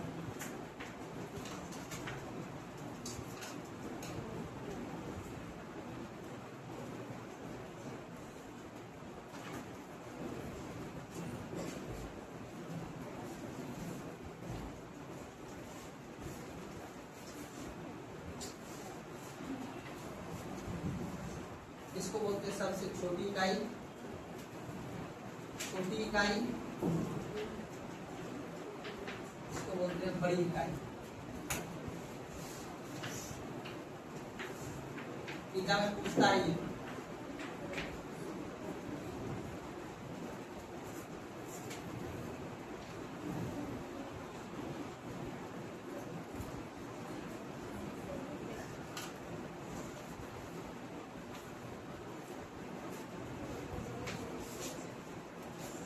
अब एक पूछ देता है प्रमुख, इसका प्रमुख, इसका मालिक कौन होगा? पिता, ठीक है ना। इसका मालिक कौन होगा? ग्रामीण, ठीक है ना। उसका मालिक कौन होगा? विस्पति, उसका मालिक होगा राजा। तो थोड़ा सा कोशिश कर लीजिएगा, तो मजा आ जाएगा, ठीक है ना। इसका प्रमुख जो है, इसका प्रमुख पिता, इसका प्रमुख क्या होगा? पिता होगा। इसका प्रमुख कौन होगा बाबू? ग्रामीण। इसका प्रमुख होगा, इसका प्रमुख क्या है बाबू? विस्पति। इसका प्रमुख होगा राजा।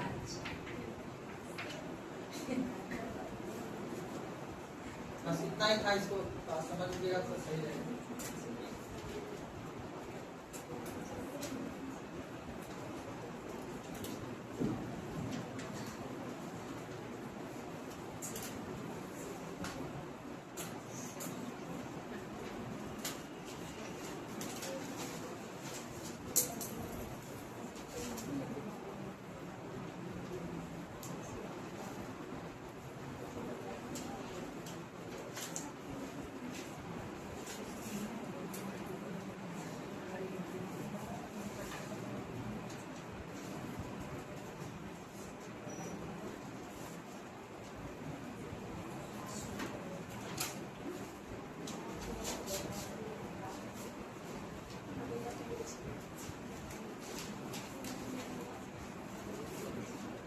चलिए अब लिखिएगा।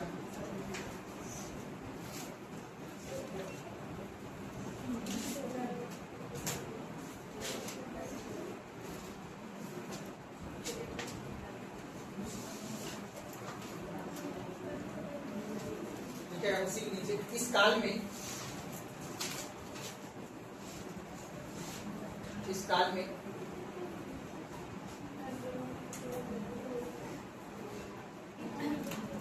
राजा को नियमित रूप से कर देने लगा।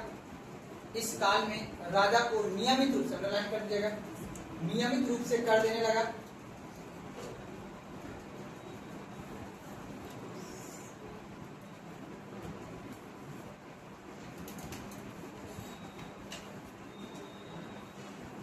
आपको दिखेगा इस काल में राजा के पास अस्थायी सेना नहीं होती थी।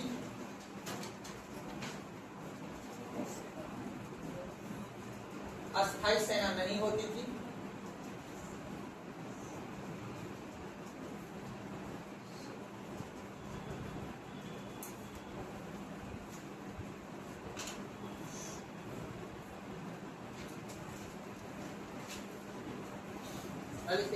उत्तर वैदिक काल का सामाजिक जीवन, उत्तर वैदिक काल का सामाजिक जीवन।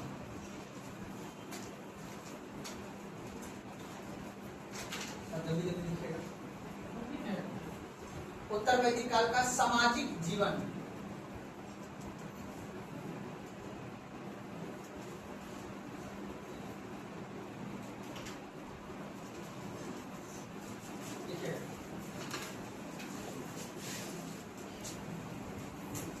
इस काल में कर्म के स्थान पर, इस काल में कर्म के स्थान पर, इस काल में कर्म के स्थान पर जन्म आधारित,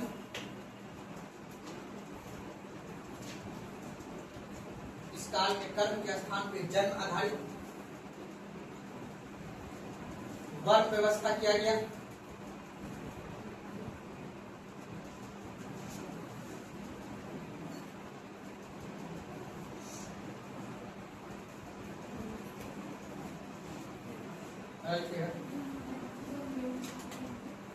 शूद्र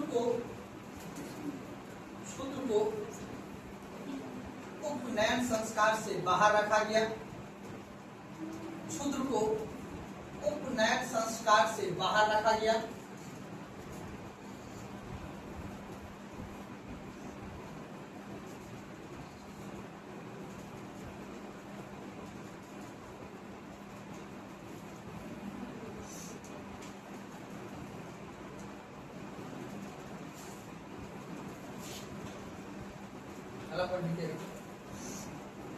स्त्रियों की दशा में गिरावट आई, स्त्रियों की दशा में गिरावट आई,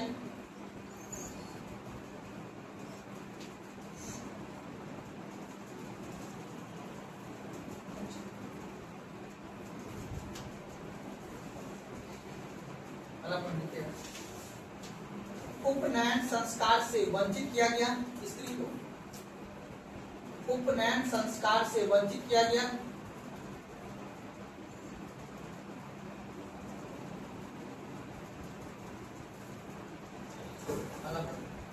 सभा एवं समिति में स्त्री को प्रवेश पर वर्जित, सभा एवं समिति में स्त्रियों को प्रवेश से वर्जित,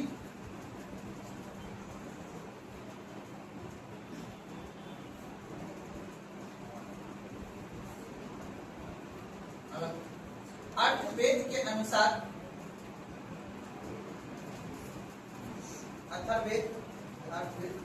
अथर्ववेद के अनुसार पुत्री के जन्म पर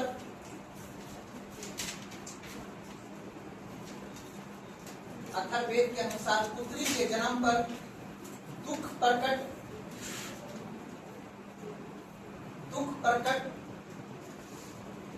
किया जाता था,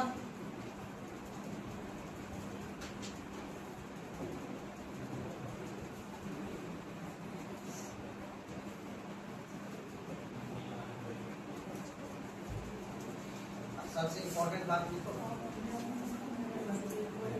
भागवत गीता में स्त्रियों को अंडरलाइन कर दीजिए। भागवत गीता में स्त्रियों को क्षुद्र के समकक्ष माना गया है। भागवत गीता में स्त्रियों को क्षुद्र के समकक्ष माना गया है।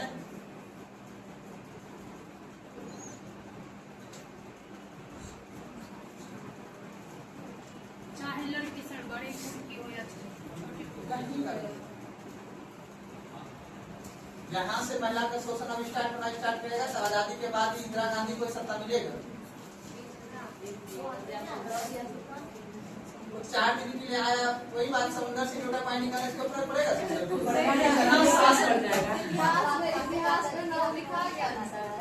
बात सत्य है, समझ सकती हो कि तब पर भी वो उसमें पढ़ाऊंगा बताऊंगा, तब पर भी रजिया सुल्तान को जो बहुत अच्छी बात है, बैठा गद्दी में क्यों छोटा हो, लेकिन 4 साल के बैठी है वो, 36 से 40, 36 से 1240 तक उन्होंने गद्दी पे बैठी है। इसकी शासिका है ना। चलिए आगे बढ़ते हैं, अगला पर लिखिएगा। देख रहे हैं से सब लिखा हुआ है, पढ़ाने बस याद रखना। ठीक है, अगला पॉइंट, ऋग्वेद में विवाह का उम्र 16 से 17 वर्ष थी।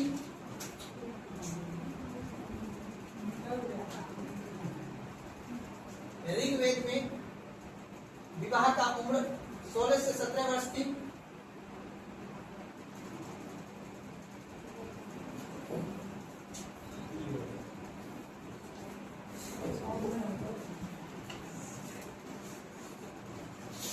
अगला पॉइंट लिखिएगा। अथर्ववेद क्या हो गया? हाँ, उत्तर वैदिक लिखिएगा। उत्तर वैदिक काल में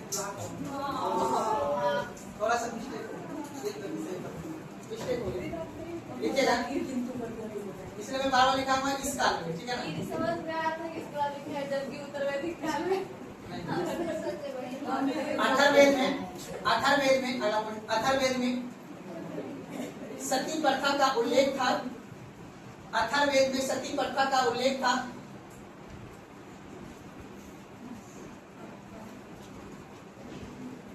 अथर्ववेद में सती प्रथा का उल्लेख था, जबकि ऋग्वेद में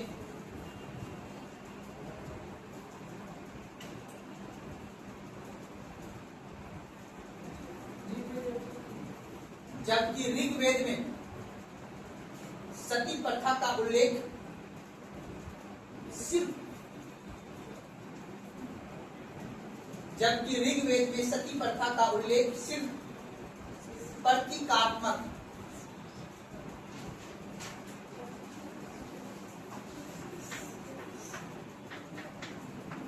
प्रतीकात्मक का मतलब क्या होता है बाबू? सिर्फ नाम मात्र का प्रतीकात्मक प्रथा के रूप में था ऋग्वेद, जबकि ऋग्वेद में सती प्रथा सिर्फ प्रतीकात्मक प्रथा के रूप में।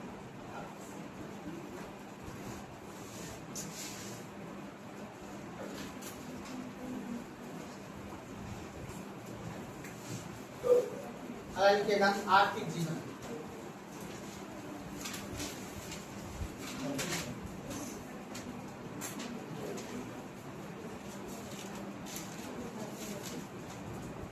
उत्तर वैदिक काल में कृषि मुख्य व्यवसाय था। आर्थिक जीवन लिखेगा, टॉपिक लिखेगा आर्थिक जीवन। उत्तर वैदिक काल का आर्थिक, इस काल का मुख्य व्यवसाय कृषि था।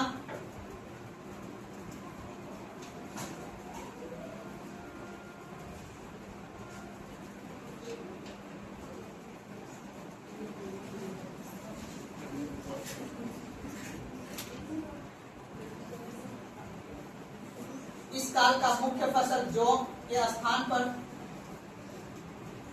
इस काल के मुख्य फसल जौ के स्थान पर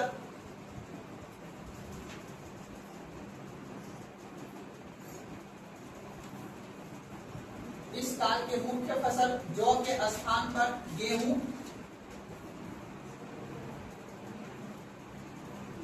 एवं धान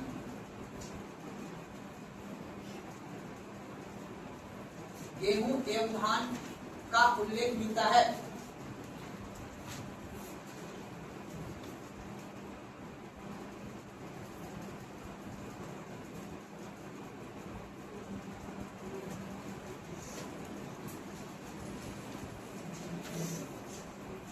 अथर्ववेद में पहली बार नहरों का उल्लेख मिलता है।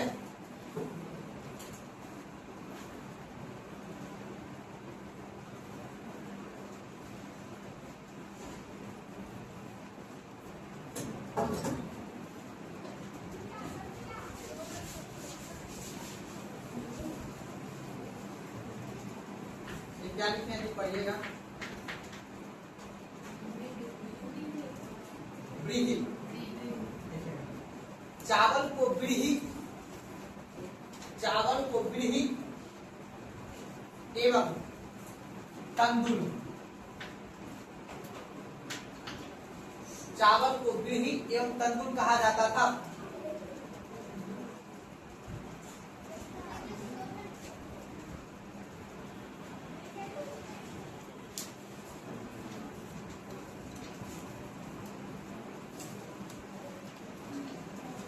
एक ही क्वेश्चन पूछता है, श्याम अयस्क नाम सुने? श्याम अयस्क लोहा, काले लोहा है ना। पूछेगा उत्तर वैदिक का लोग श्याम अयस्क किसे कहते थे? लोहे को। अब लिखाऊंगा, लिखेगा उत्तर वैदिक काल के लोग तांबे के अलावा, उत्तर वैदिक काल के लोग तांबे के अलावा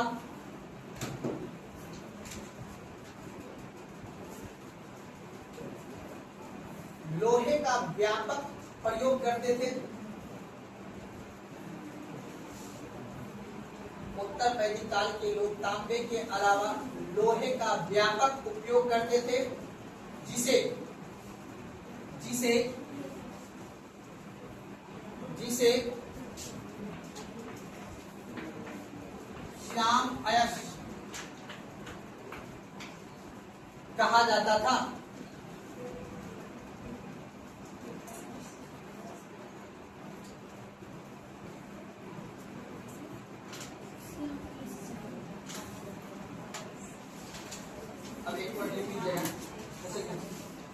लोहे के प्रयोग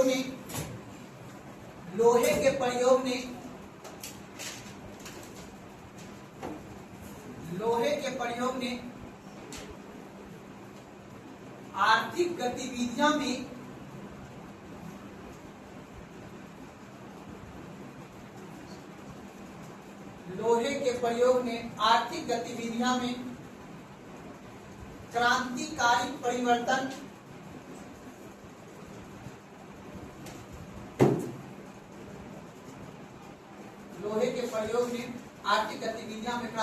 परिवर्तन लाए।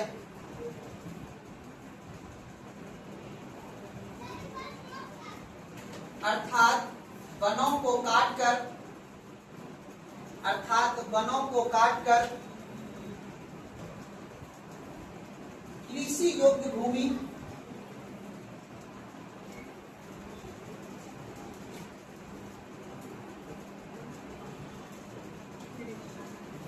तथा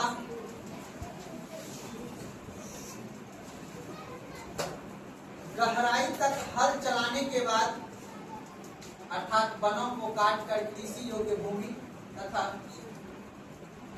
गहराई तक हल चलाने में कृषि का उत्पादन क्षमता बढ़ना,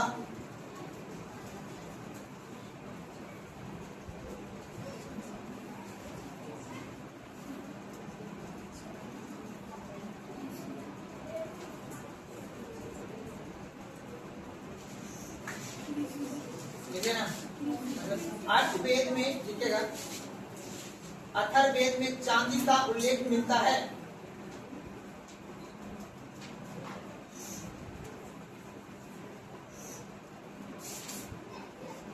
नोट लगा लीजिए फटाक से, चांदी का उल्लेख मिलता है, नोट लगा लीजिएगा, आप जो लिखा हूँ इम्पोर्टेंट है।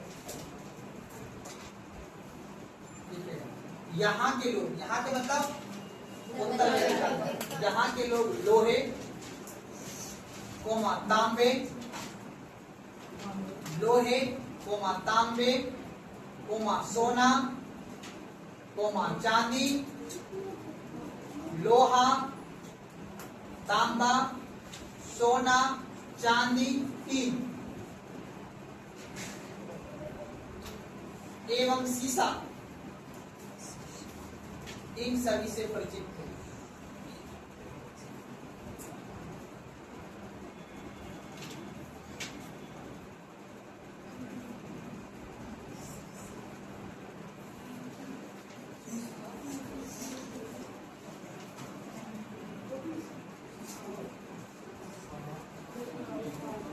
ठीक है ना? चलिए अगर के धार्मिक जीवन, उत्तर वैदिक काल का धार्मिक जीवन,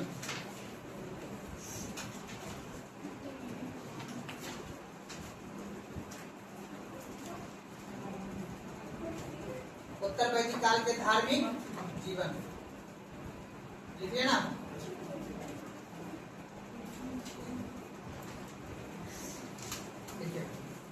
इस काल में कर्मकांड में वृद्धि हुआ,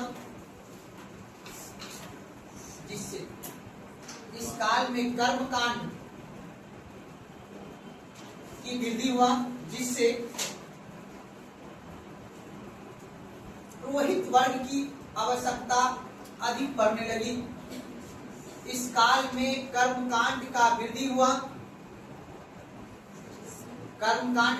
जिससे पुरोहित मतलब राजा वर्ग अर्थात जिससे पुरोहित वर्ग का वृद्धि हुआ।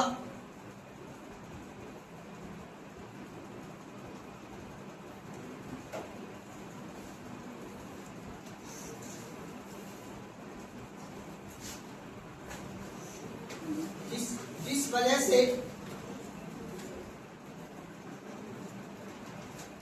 कई धार्मिक ग्रंथ की रचना हुई,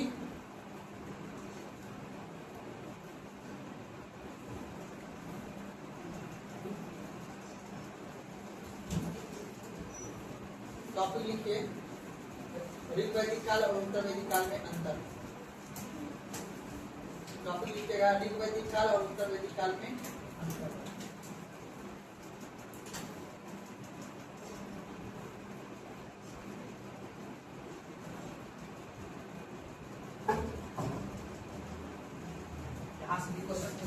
रूल ऑफ डिवीजन स्टार लगा दीजिएगा इसके। डायरेक्ट यहाँ से सवाल बनता है।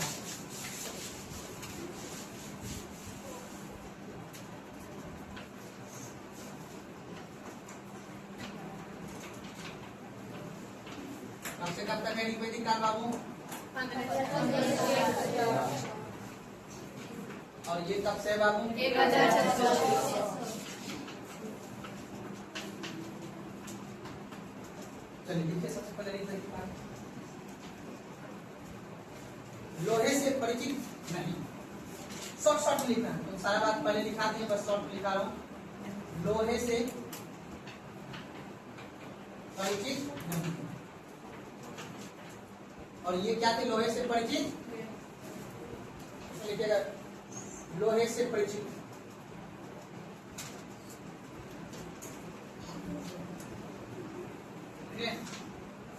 उसका इसका क्षेत्र सप्त सिंधु प्रदेश। ध्यान दीजिएगा, इसका क्षेत्र गंगा यमुना द्वाब क्षेत्र।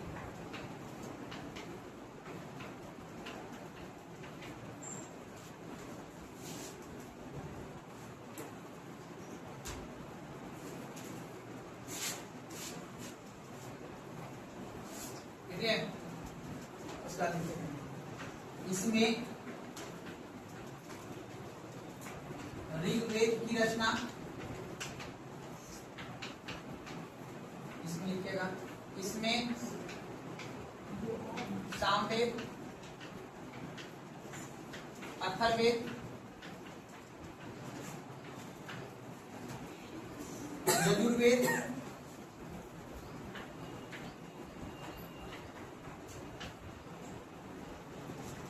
उपनिषद की रचना।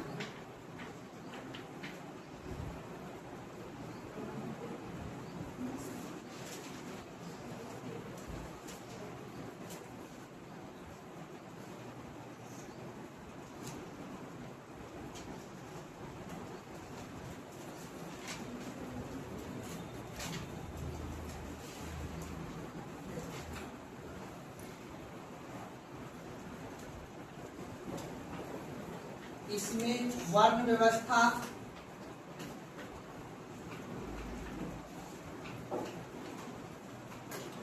कर्म आधारित,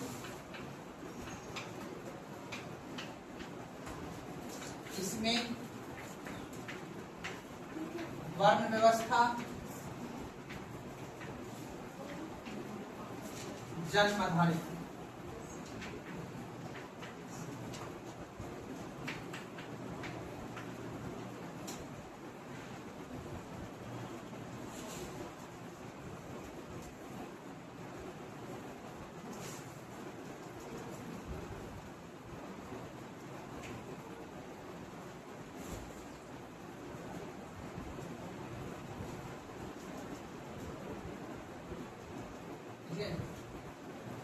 इसका प्रिय देवता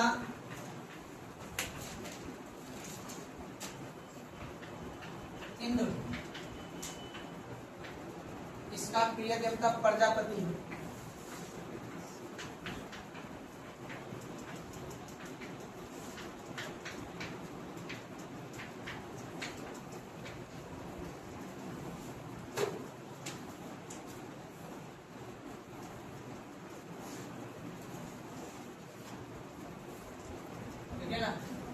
उसका दिखेगा शासन वंशानुगत,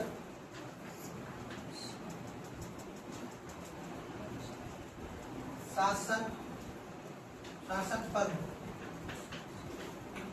वंशानुगत नहीं, इसमें वंशानुगत पद, इसमें शासन पद,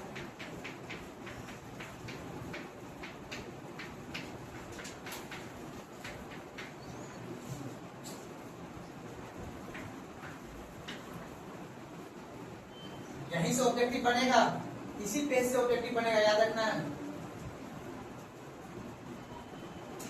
देखिएगा इसमें मुख्य व्यवसाय क्या होगा, पशुपालन या कृषि, पशुपालन, और इसमें मुख्य व्यवसाय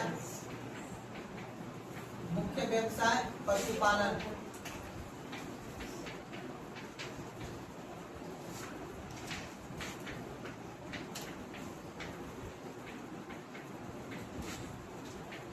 इसमें मुख्य व्यवसाय कृषि।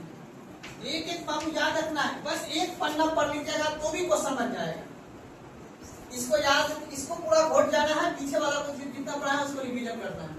अब बस दिमाग में सिर्फ याद रखना है भौगोलिक परिस्थितियां, मैप नक्शा याद रखिएगा तो ऑटोमेटिक कुछ ना कुछ बात समझ में आ जाएगा। अब रखिएगा स्वेच्छा से कर दिया जाता था और इसमें नियमित रूप से लिखिएगा, स्वेच्छा से कर, स्वेच्छा से कर,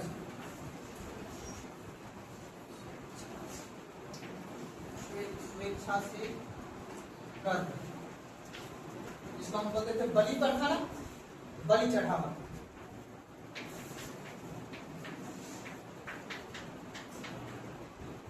यहां बोलेगा नियमित कर प्रणाली। अब यहीं से देखिएगा नियमित कर प्रणाली चलना स्टार्ट हो जाएगा। आगे चल के हम महाजनपद काल में भी देख लेंगे, मौर्य काल में भी, गुप्त काल में भी इसी तरह नियमित कर प्रणाली चलना स्टार्ट हो जाएगा। अब बताइए यहाँ पे सभा समिति में महिला को प्रवेश था, यहाँ पे सभा समिति में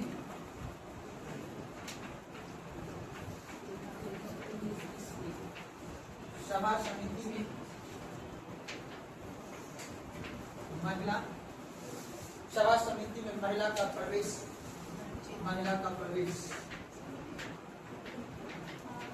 हाँ इसमें लिखिएगा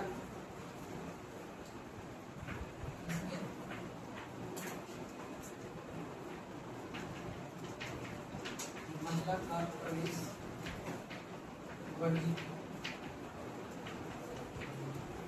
इससे महिला का प्रवेश वर्जित। सभा और विधत में था ना, बस मुख्य रूप से ये जानना है कि इसमें था उसमें नहीं।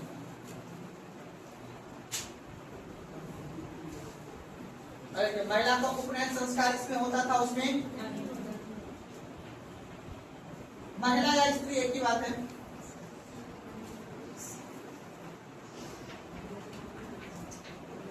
महिला का उपनयन संस्कार,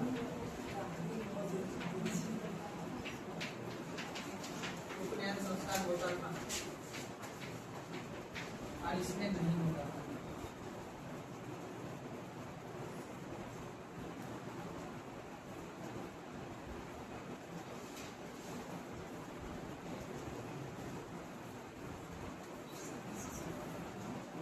दो पॉइंट और भी छुटा हुआ नीचे लिख देना इसको।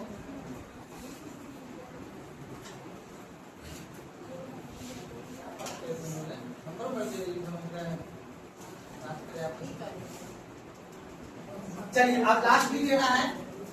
यहाँ का राजा किसका मालिक होता था, जन का, और यहाँ पे राजा किसका मालिक होता था, जनपद का। तो यहाँ लिखिएगा शासक, यहाँ लिखिएगा शासक,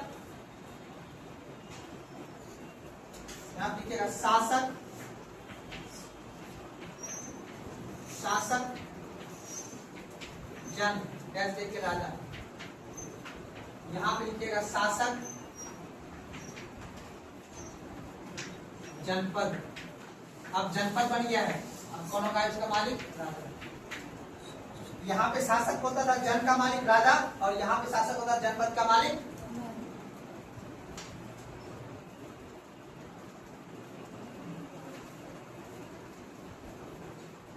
दो तीन लाइन रहने देना है, वो कल लिखाएंगे। रीजन ये है कि सती प्रथा वाला जब तक हम देखेंगे नहीं ना, कहाँ पे प्रचलित थी, कहाँ पे प्रचलित नहीं था।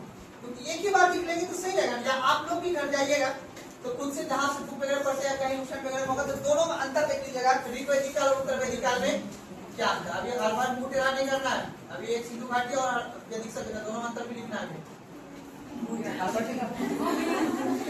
चलिए अब देखिए यहाँ पे समझ के बात को। अब लास्ट एक पॉइंट और लिख लीजिएगा, इसे लास्ट लिखिएगा, इसे रचनात्मक काल कहते हैं और इसे परिवर्तन का काल कहते हैं। इसे लास्ट लिखिएगा, इसे रचनात्मक काल मतलब प्रयोग का काल इसे बोलते हैं। लास्ट लिखिएगा, इसे रचनात्मक काल कहते हैं, इसे रचनात्मक काल, और इसे लिखिएगा इसे परिवर्तन का काल, इसे परिवर्तन का काल कहते हैं। अब एक बार फिर से देख लेते हैं।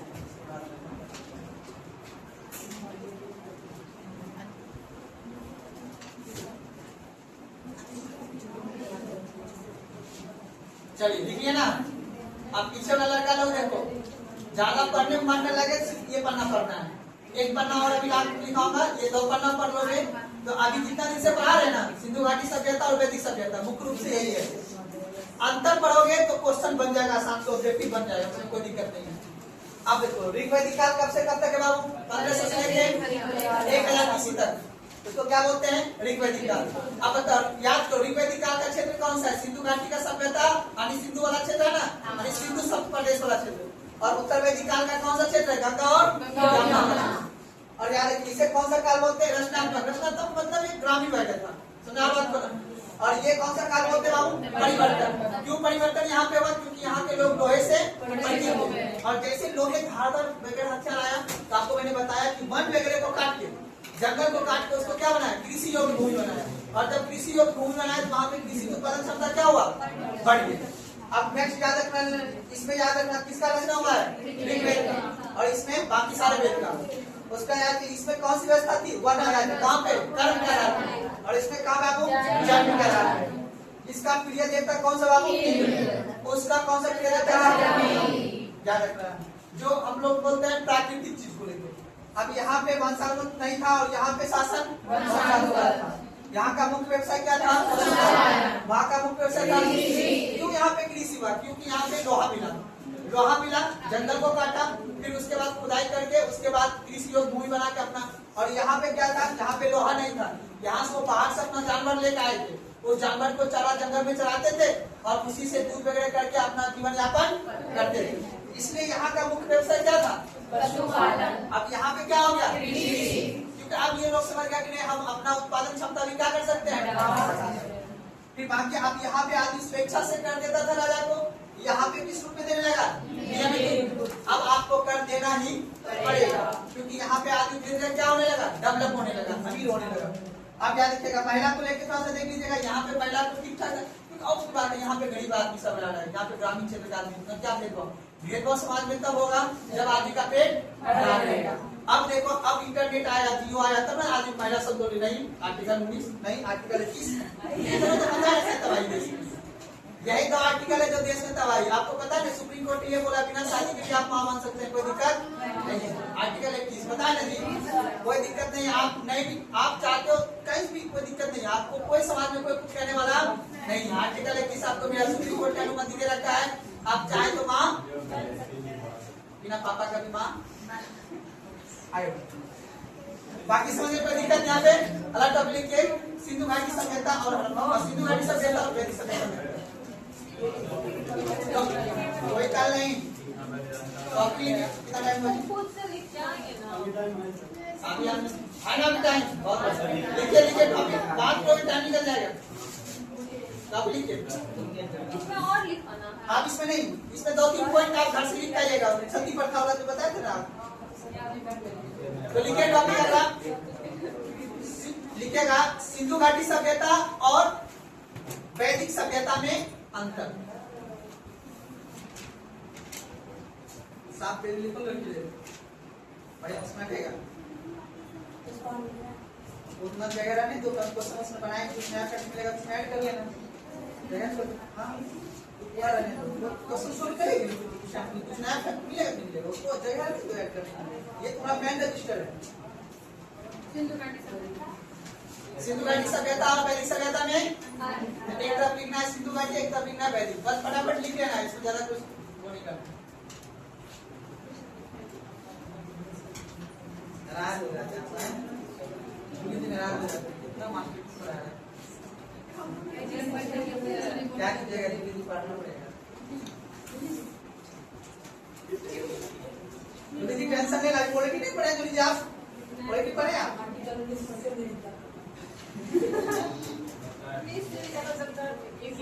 सबसे खतरनाक अगर कोई आर्टिकल है वो 21 और आर्टिकल 32, ये दोनों जरूरी सीख चाहिए था, समझे? आपको काम देगा मार्केट में। ये दोनों आर्टिकल है, कोई कुछ बोलेगा तुरंत आर्टिकल 32, तुरंत कोई कुछ नहीं बोलेगा आर्टिकल 21, कुछ नहीं कोई आलोचना करे मानहानि केस कर देना। मानहानि का केस कैसे होता है जी? लोग सुन लो, देखो तुम लोग कभी कभी किसी को कमेंट करोगे, अब जमाना वो नहीं है, जमाना बदल गया है, फटाक से केस हो जाएगा मानहानि का। सारा पता है ना, खाना से लेके घर दीवार दरवाजा सब बदल जाएगा, ठीक है? देखो आप लोग लड़का लोग भी, बाकी आप लोग भी, देखो आप लोग भी उधर वैसा नहीं है, आप लोग किसी का आलोचना नहीं करना है। देखो आप जमाना पुराने वाला नहीं है, याद रखना है, सुनार बात करना है, इसीलिए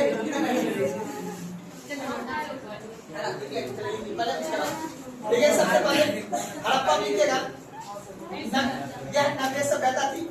हड़प्पा में यह नगरीय सभ्यता थी, यह नगरीय सभ्यता थी। उसमें लिखेगा ये कौन सा होगा?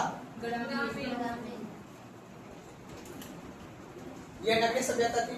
उसमें लिखेगा यह ग्रामीण सभ्यता थी, लिखे ना? अब लिखेगा पक्की ईंटे का घर कहाँ पे हुआ करता था? अब बांस वगैरह का घर, झोपड़ी का घर कहाँ रहता था?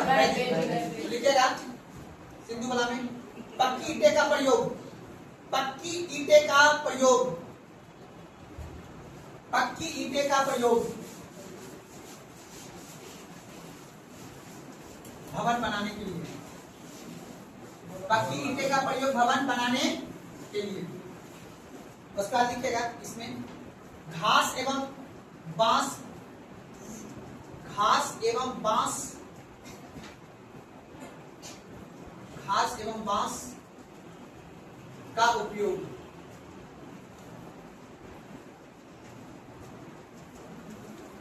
ठीक है ना? दोनों में समझ रहे ना?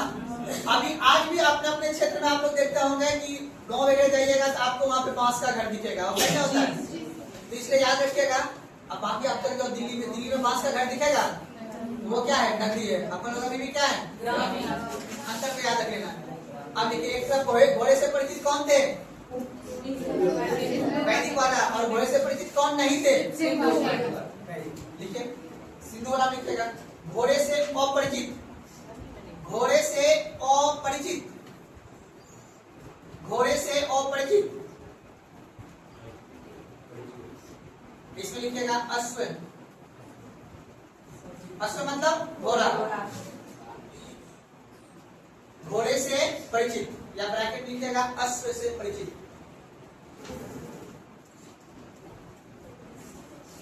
चलिए हड़प्पा में लिखेगा देवियों को प्राथमिकता, देवियों को प्राथमिकता, देवियों बोला हूं याद रखना, देवियों को प्राथमिकता याद रखना। जड़ बड़े बड़े शहर में महिला को प्राथमिकता दिया जाता है, गांव में नहीं दिया जाता है।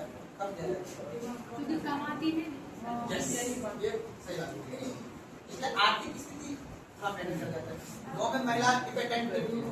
चलिए आगे लिखेगा, इसमें लिखेगा देवताओं का प्राथमिकता, उसमें था देवियों को प्राथमिकता, और इसमें लिखेगा देवताओं का प्राथमिकता।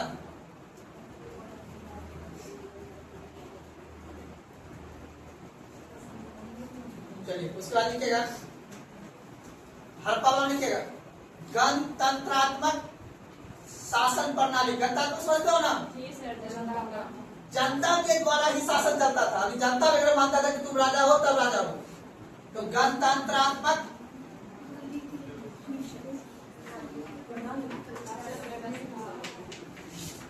गणतंत्रात्मक शासन प्रणाली। इसमें लिखेगा, लिखे ना, इसमें लिखेगा राजतंत्रात्मक,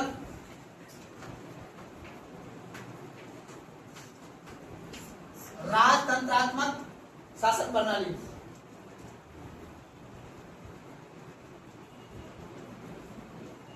राजतंत्रात्मक शासन प्रणाली।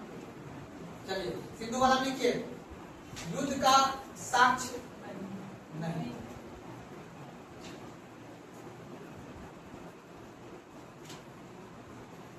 इसमें लिखिए युद्ध एवं विद्रोह का साक्ष्य प्राप्त।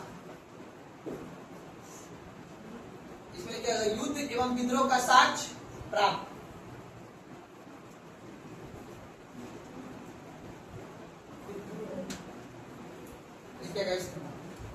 सिंधु वाला में लिखेगा मोहरों पर हाथी और बाघ का साक्ष्य। मोहरों पर हाथी और बाघ का साक्ष्य। इसमें लिखेगा वैदिक वाला में वेदों में बाघ और हाथी का अंकन नहीं। वेद समझते हो?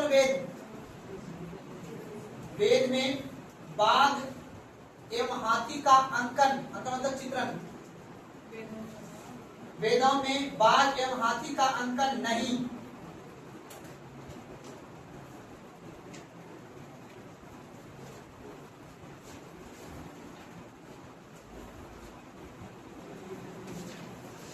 चलिए इसको लिखिए संयुक्त परिवार का प्रथा नहीं।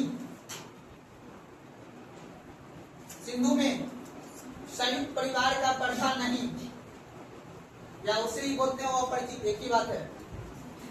चलिए इसमें लिखिएगा संयुक्त परिवार की प्रथा थे।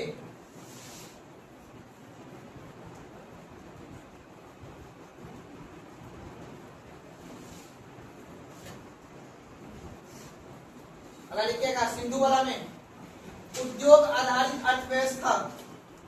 सिंधु वाला में लिखिएगा उद्योग आधारित अर्थव्यवस्था।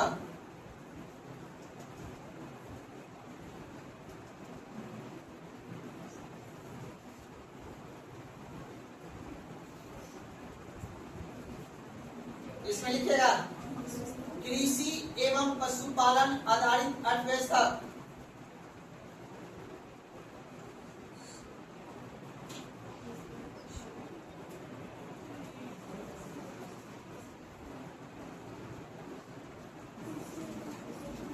चलिए उसमें लिखिए सिंधु वाला में मूर्ति पूजा प्रचलन। मूर्ति पूजा प्रचलन। मूर्ति पूजा प्रचलन। इसमें लिखिएगा योग कर्मकांड प्रचलन। योग कर्मकांड प्रचलन।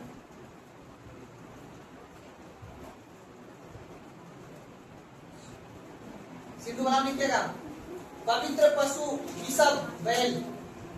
पवित्र पशु बैल बैल बैल ब्रैकेट में वृषभ। इसमें लिखे पवित्र पशु गाय।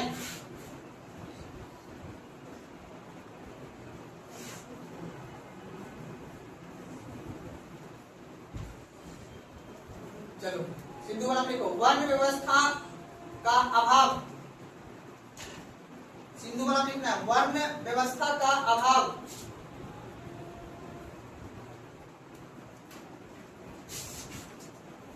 इसमें लिखो जन्म आधारित वर्ण व्यवस्था। जन्म आधारित वर्ण व्यवस्था।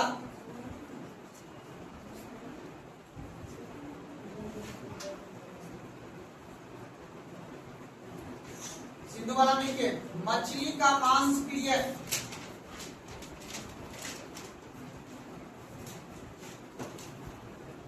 अर्थात मछली प्रिय होता था।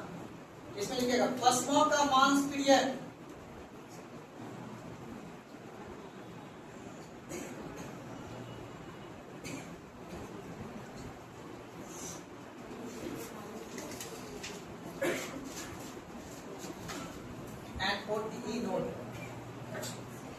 नोट लगाइए दोनों सभ्यता में नोट लगा के लिखिए दोनों सभ्यता में क्रय विक्रय के लिए दोनों सभ्यता में क्रय विक्रय के लिए वस्तु विनिमय प्रणाली का प्रयोग दोनों सभ्यता में क्रय विक्रय के लिए वस्तु विनिमय प्रणाली का प्रयोग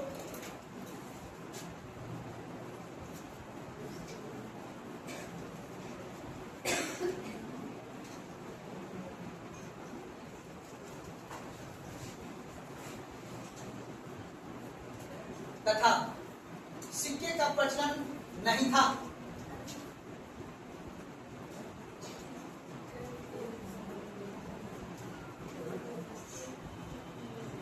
किंतु उत्तर वैदिक काल में सिक्के का प्रचलन नहीं था। दोनों सभ्यता में याद रखना है, दोनों सभ्यता में वस्तु क्रय विक्रय किससे होता था? वस्तु विनिमय प्रणाली से। दोनों का सेम बात है, वस्तु विनिमय समझते हो ना।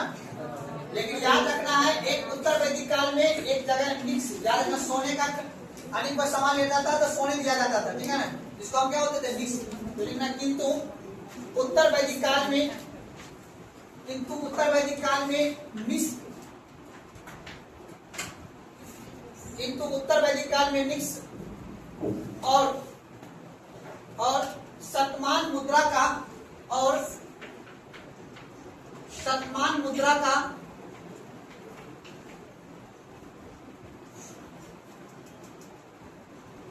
शतमान मुद्रा का इकाई प्रचलित थी।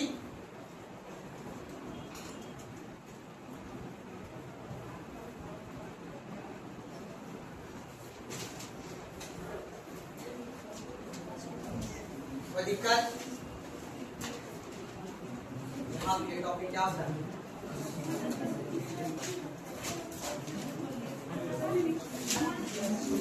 बस कल क्या करना है? कल कौन सा दिन है?